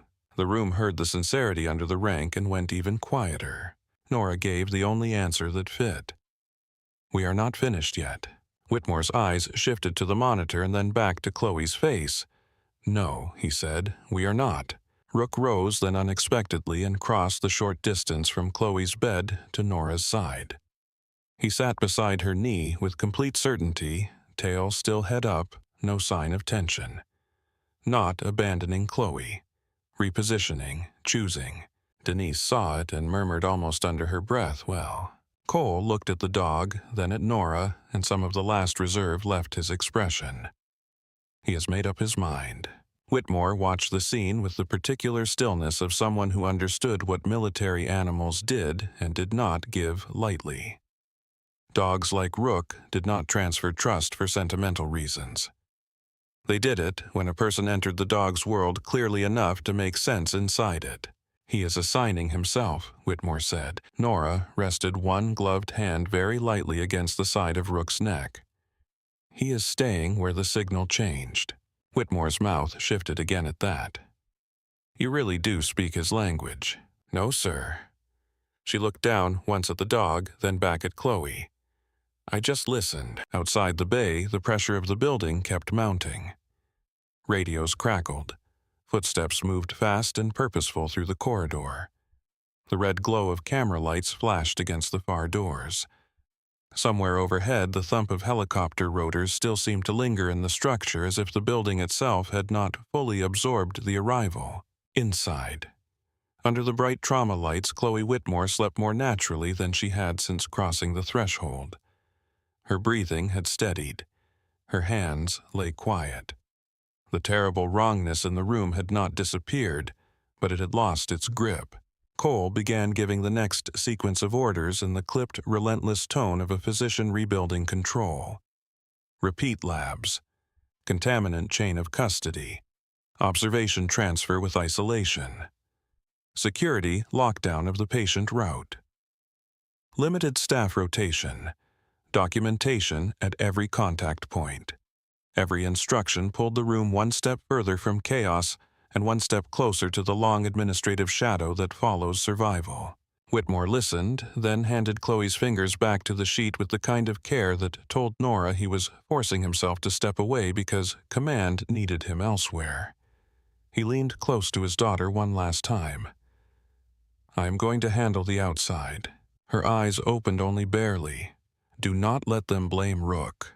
The general's face changed at that in a way no one but Nora seemed to catch. Pain. Pride. Anger held in check. No one will. He looked once more at the dog beside Nora, and the answer seemed to settle in him from two directions at once. Rook had not failed. Rook had done his job in the only language he had.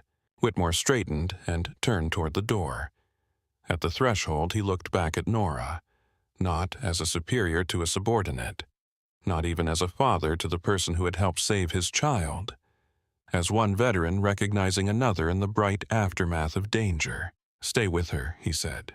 Nora nodded. Yes, sir. He exited into the corridor, and the noise outside swallowed him at once. Inside the bay, the quiet that followed his departure was almost stranger than the chaos had been. Cole rolled his shoulders once and stared at the chart screen like a man who knew the paperwork from this night would haunt him nearly as much as the medicine. Denise stripped off one pair of gloves and shook out her cramped fingers. I am going to need stronger coffee and a weaker life. One of the younger nurses laughed, despite herself, the sound brief and shocked, as if relief had slipped through a crack in discipline. Cole did not smile, but the corner of his mouth threatened it. You can have one of those. Denise glanced at Nora, then at Rook, then back to the monitor. Her numbers are still improving. Nora checked Chloe again and felt the pulse at the wrist, careful to avoid the isolated area. Stronger now. Not normal. Stronger. Rook leaned lightly into her leg. She let her hand remain on his neck for 1 second longer than necessary. There was warmth under the fur, a living, breathing certainty. The kind soldiers learned to trust because it had no ambition, no ego, no need to sound clever. Only signal and response. Threat and protection. Simpler than people. More honest than most rooms. Denise watched her for a moment. "You never said." Nora looked up. "Said what?" "That you were military." Nora returned her attention to Chloe's pulse. "You never asked." Denise opened her mouth, then closed it again because there was no good answer to that. Cole finished entering the immediate orders and finally looked directly at Nora. "You should have told me." It was not accusation, not entirely. Nora let the words rest between them before answering. "Would it have changed how you listened this morning?" He did not answer. That was answer enough. The monitor kept its steadier rhythm. Chloe slept. The contaminated evidence sat locked and labeled. Outside the sealed bay, the machine of command and media and investigation gathered speed. Inside, a nurse in blue scrubs stood beside a war dog that had quietly chosen her. And for the first time since the doors had burst open, the room looked less like a scene no one would ever understand, and more like the beginning of one they would have to explain very carefully. But the room did not stay gentle for long. Survival always brought paperwork, command presence, and the colder kind of danger that arrived once a body stopped crashing hard enough to distract everyone from what had actually happened. Chloe's numbers were improving, but the hospital around her was tightening into layers. Medicine had kept her alive. Now, the building itself had to decide how much of the truth it was prepared to hold. Dr. Cole signed the transfer order for monitored isolation and handed the tablet to Denise. "No movement until I clear the route myself." Denise took it with a tired nod. Security already sealed the north corridor. Recovery Suite 3 is empty, and negative pressure capable if facility stops pretending they need authorization from God. Cole almost smiled. "Use Suite 3. A tech at the door passed in a fresh sealed packet of chart labels and chain of custody forms. The ordinary sight of hospital paperwork would have been comforting under any other circumstances. Tonight, it looked like evidence tags at a crime scene. Nora checked Chloe's breathing one more time, adjusted the edge of the blanket over her shoulder, and stepped back. Rook stayed beside her. Not pressed against her. Not seeking affection, simply aligned as if he had drawn a new perimeter and included her inside it. Denise noticed first. "He is not going anywhere." "No," Nora said. One of the younger nurses, still pale from the last half hour, asked the question everyone had been thinking in pieces. "What happens if he alerts again?" Nora looked down at the dog. "Then we listen faster this time." The nurse nodded, as if that answer both unsettled and steadied her. Outside the bay, military police rotated positions. The corridor beyond the glass had become an ugly collage of uniforms, administrators, and people whose badges opened doors, but not this one. Reporters still swarmed the outer lot under cold rain, their camera lights painting the pavement in white flashes. Somewhere in the waiting room, televisions were looping the same strained phrases over and over. Medical emergency. High-profile patient. Unconfirmed incident. Base officials unavailable for comment. None of it touched the actual center of the night. That center was a 19-year-old girl breathing easier under hospital light, while a war dog sat guard at the feet of a quiet nurse no one had read correctly until it mattered. Cole stripped off his gloves, sanitized, and stepped toward the door where Vega waited just outside the threshold in partial protective gear. "Give command facts, no adjectives." Vega nodded once. "Patient alive. Condition improving. Suspected targeted surface exposure under active investigation. Event site preservation in progress. Secondary hospital exposure appears limited."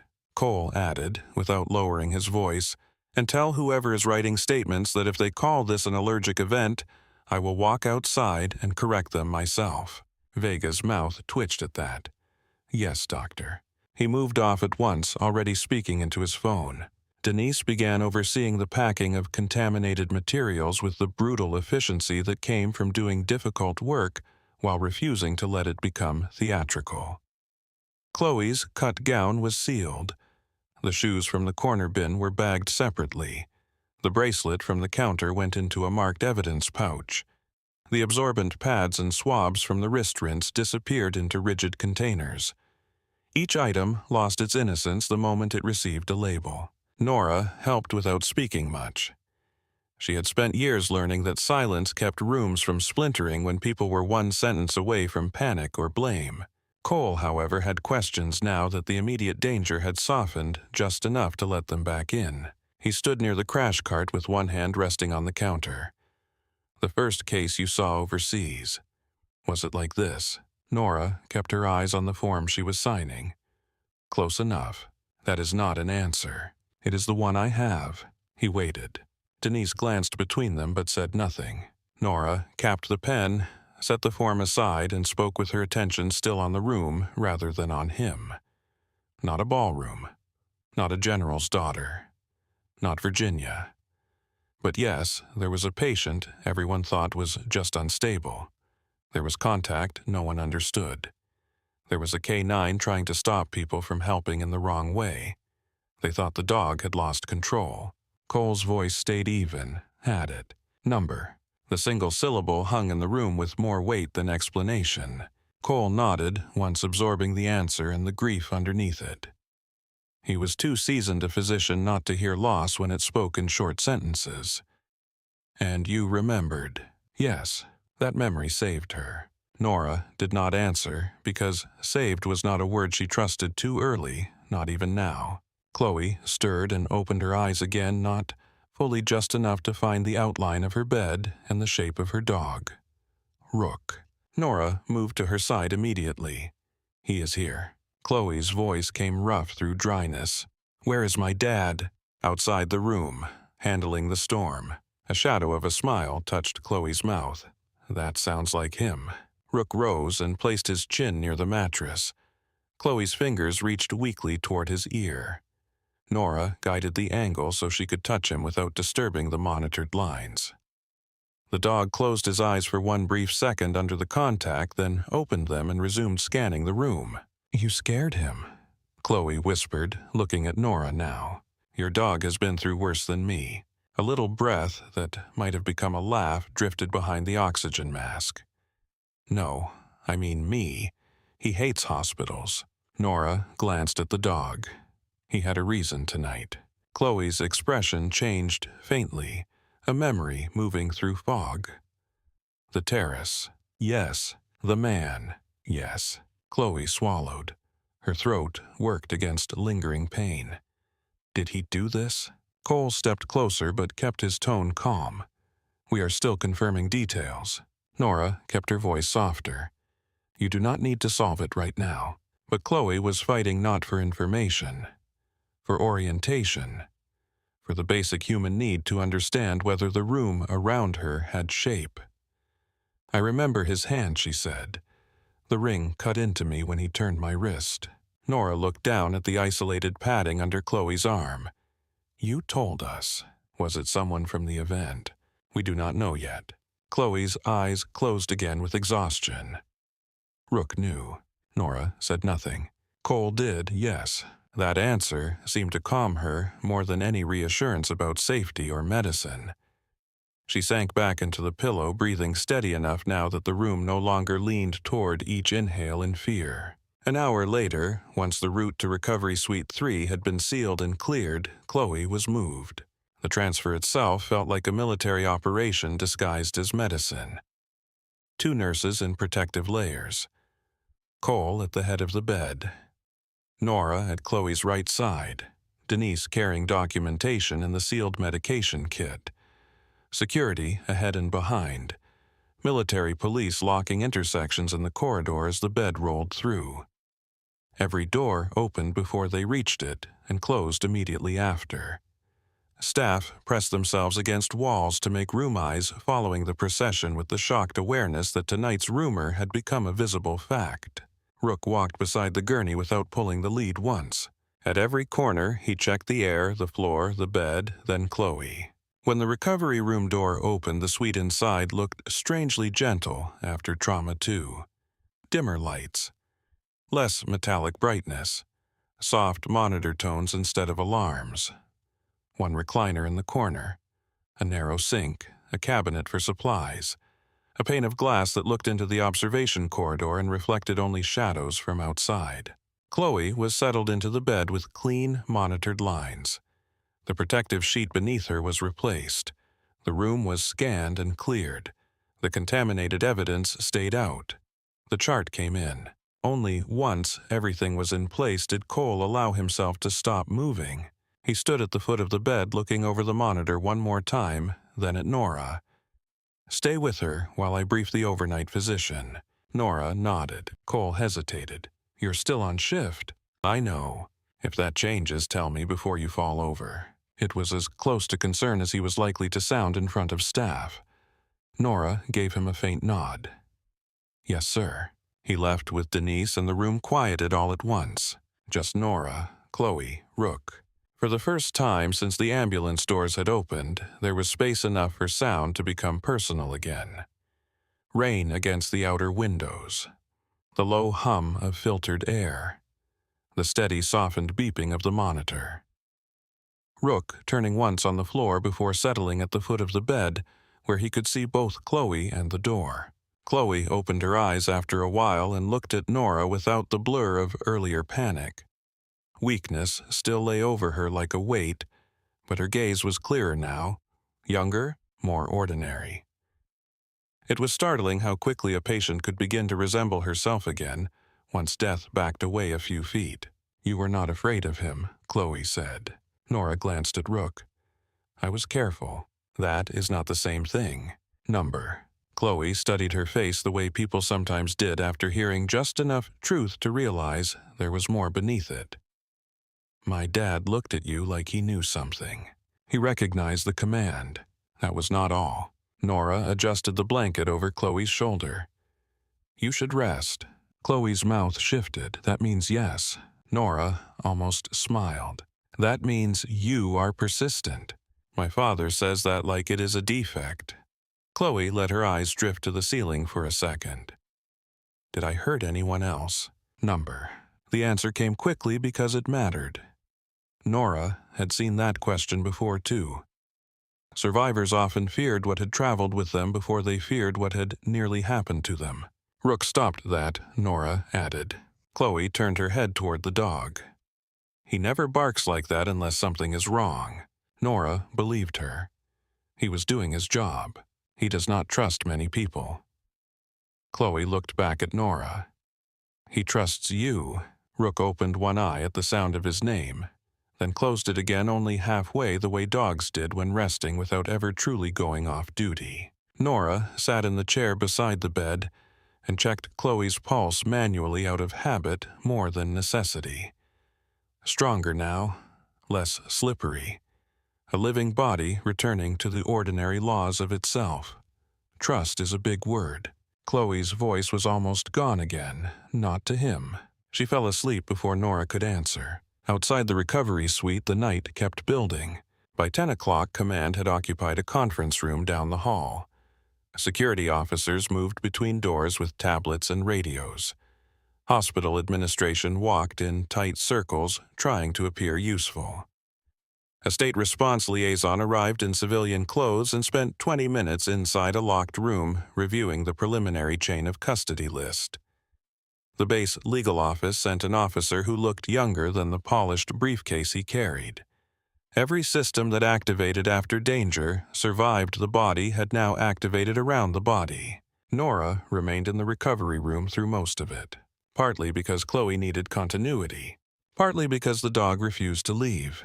Twice a handler from Whitmore's staff tried to coax Rook into the hall. Twice the dog stood moved around the handler and came back to settle either near Chloe's bed or beside Nora's chair. Not stubborn, decisive. The handler finally gave up with the resigned expression of a man who knew when a military asset had made an operational choice outside the paperwork. At a little past 10:30, Denise appeared in the doorway, carrying 2 cups of coffee and a face lined with fatigue. "One of these is for you. The other is for me. If you try to tell me you do not want it, I will count that as evidence of neurological decline." Nora took the cup. "Thank you." Denise stepped inside and looked around the room with her usual efficient sweep. "How is she?" "Stable, intermittently awake. Less fasciculation. Color better." Denise nodded. "Lab is running expanded talks on the swabs. State team wants the event photos guest list, terrace service roster, and camera pull." Nora sipped the coffee. It was terrible. It was perfect. Denise leaned against the counter and lowered her voice. The man with the ring might not have known she was already under observation from the dog. Nora looked up. Security at the event reviewed phone footage from a guest. Rook started changing posture about 12 seconds before the contact. Ears up, pulling toward Chloe. The man still approached. Nora felt the cold shape of intent sharpen. "That is not proof," Denise said. "But it is ugly." "Yes." Denise watched her a moment longer. "Cole is pretending he is angry with you because that is easier than admitting you saved his case." Nora looked back at Chloe. "He saved his case too." "That sounds exactly like something someone who just embarrassed an attending would say." "I did not mean to." "I know." Denise let out a tired breath and glanced down at Rook, who had shifted to place one paw lightly against the leg of Nora's chair. "This part, though. You did not imagine this either, did you?" Nora looked at the dog. "No. He really picked you." Nora set the coffee down. "He picked the person who understood the threat." Denise's expression softened a little. "Maybe. Or maybe sometimes that is the same thing." She left before Nora had to answer. At 11:15, Lieutenant General Whitmore returned. This time, he entered without the storm behind him. No aides, no press pressure at the door, no immediate command presence within arm's reach. Just a Marine general in shirt sleeves, now jacket removed. Somewhere along the way, tie loosened face older by a decade than it had looked in the trauma bay. The controlled force remained. So did the rank. But the edges of him had changed. The outside machinery was running now. He could afford to bring only himself into the room. Rook lifted his head at once, then settled again when he recognized him. Whitmore glanced at Chloe first. She was asleep. Monitor steady, skin warmer, lines secure. Only after reading all of that did he look at Nora. "She is better." "Yes, sir." He stepped to the bedside and stood there in silence for a moment, not touching Chloe at first, just letting his eyes take in the ordinary miracle of a child still breathing. Then he brushed the back of 2 fingers lightly against her hand and turned toward the glass. "They pulled security footage from the terrace," he said. Nora waited. "There is a man. Civilian attire. Dark coat. Heavy silver ring on the right hand." He approached her from the side after she separated briefly from her escort. "Do they have his face?" "Partial." Whitmore's voice flattened, enough to know he was not on the guest list. Nora looked at Chloe. Then he was there for her. Whitmore did not answer immediately.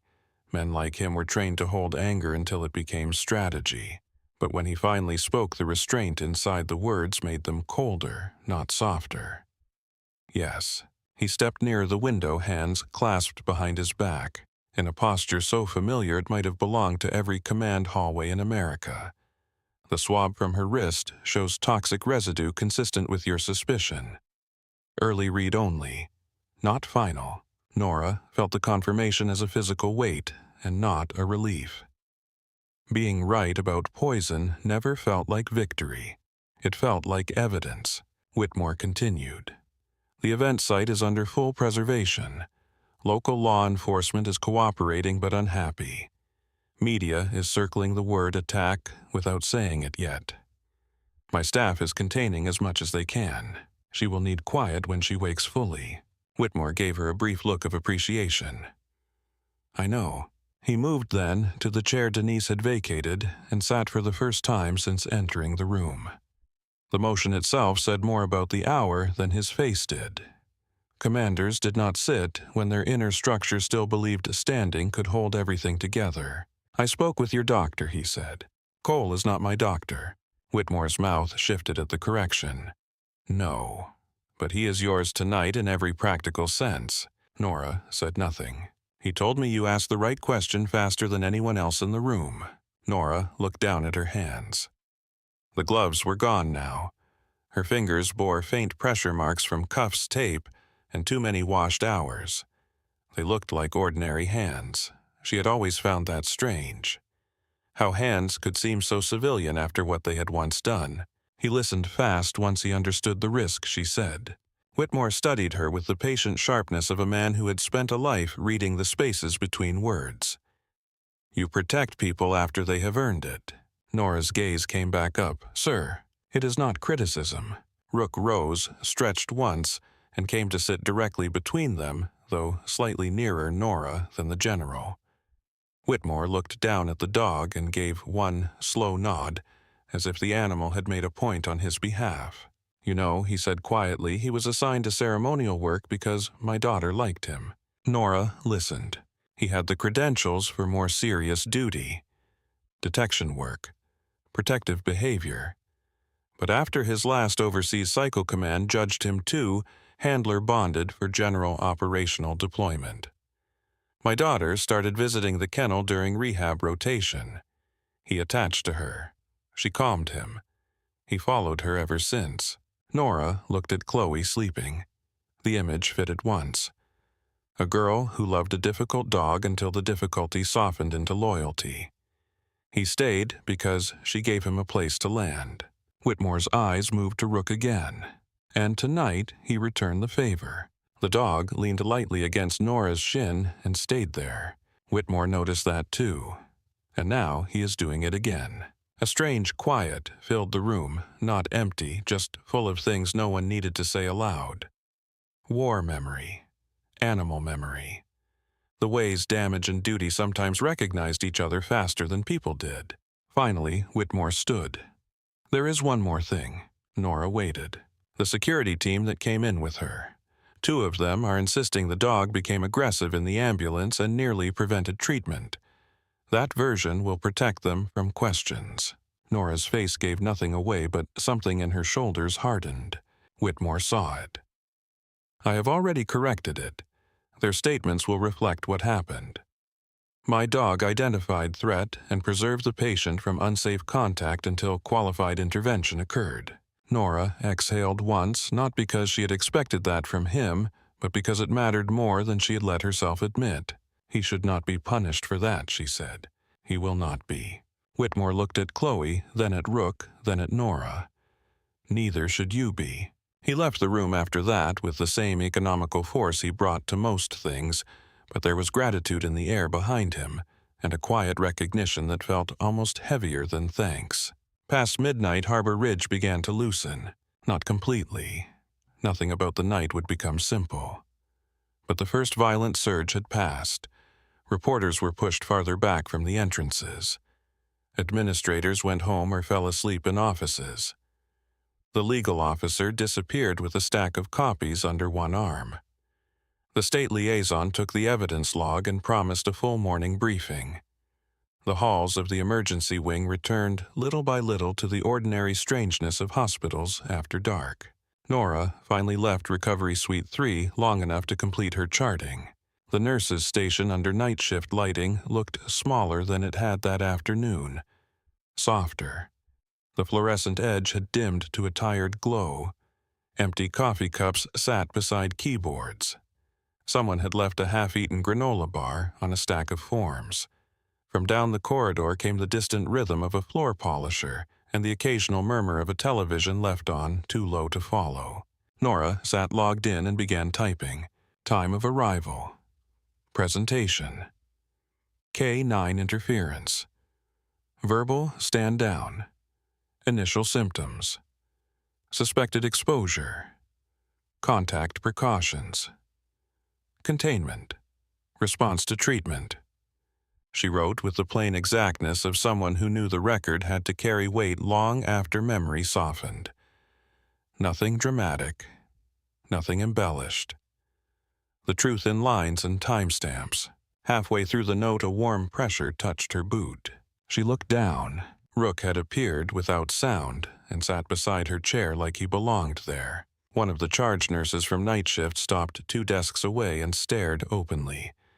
"You are kidding." Nora glanced up. Apparently not. The charge nurse laughed softly, too tired to make much noise out of it. "I have been here 12 years.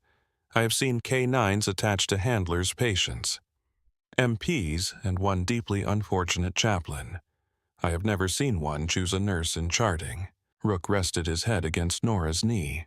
The charge nurse's expression changed from amusement to a kind of knowing tenderness hospitals sometimes produced in the middle of the night when everyone was too worn out to maintain distance. "He knows." Nora returned to the chart. "He remembers." That answer was apparently enough. A few minutes later, Denise passed through, saw the dog, and shook her head with a faint smile. "Well, there goes any chance of getting work done in peace." Nora kept typing. "He's quiet." "Exactly. That makes it official." Dr. Cole arrived not long after with a fresh tablet and the same look of exhausted authority he had worn since the case began, only now thinned by the hour. He stopped when he saw the dog. "Of course," he said. Nora glanced up. "You sound disappointed." "I sound like a man whose hospital is being adopted piecemeal." He set the tablet down beside her station. "Final overnight orders are in. Repeat neurochecks every hour. Restricted visitation. Security screen on all arrivals. We will review tox confirmation at 6. Nora nodded. Cole looked at the chart on her screen. "You write like a witness statement." It was a witness event that drew the faintest shadow of a smile out of him. "Yes." He stood there a moment longer than necessary, reading the line of her shoulders, the dog at her side, the fatigue she was hiding with discipline. "You asked me earlier whether I would have listened to you this morning." Nora said nothing. Cole looked down at the station counter. "Probably not." The honesty in it surprised her. He continued before she could respond. "That is on me.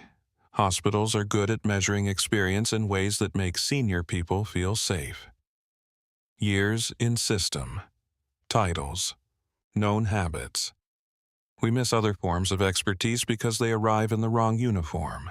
Nora turned her attention fully toward him now. Cole met her eyes.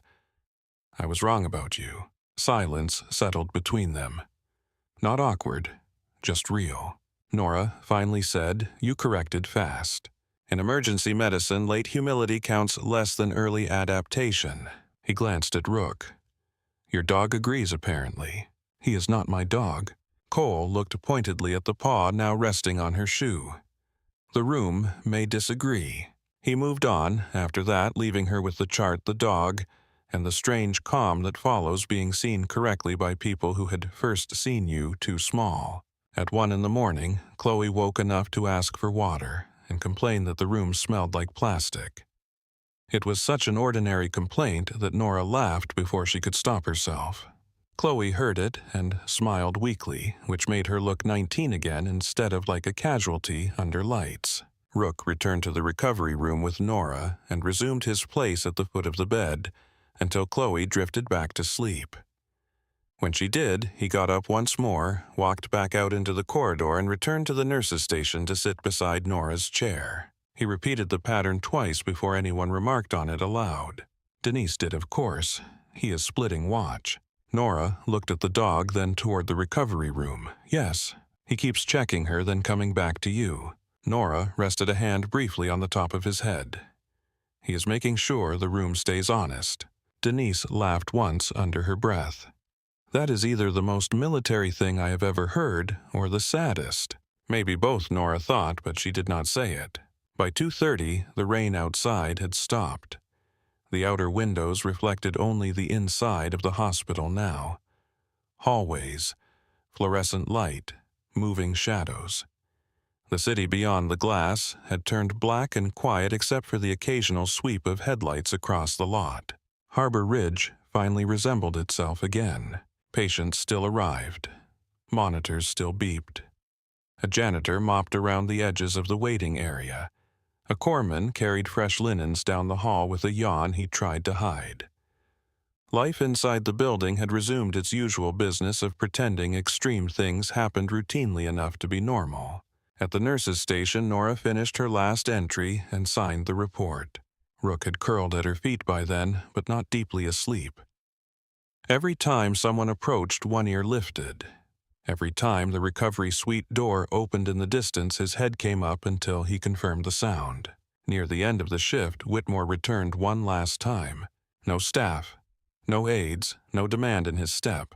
He stopped at the station where Nora sat and looked first at the dog, then at the report screen, then at her. The man who stood there was still a general. Nothing would strip that from the way he occupied space. But the father was closer to the surface now. "Marine," he said softly. Nora stood before she thought about it. He extended his hand. "Thank you for bringing my daughter back." The gesture was simple, formal, human. Nora took his hand once. "Rook brought us to the truth." Whitmore's grip tightened just enough to acknowledge the correction without surrendering his own. "And you heard him." He let go and looked down at the dog.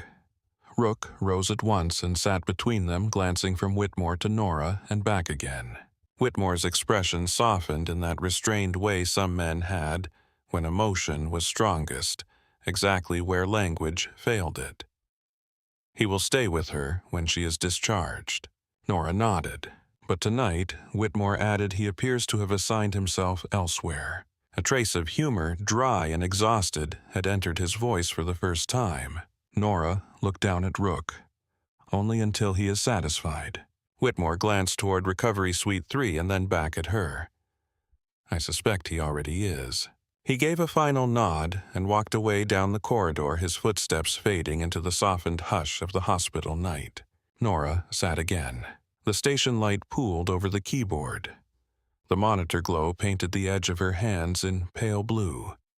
At her feet, Rook settled with a heavy exhale and laid his head across one paw, finally resting a little more deeply now that the building had stopped feeling like an active threat.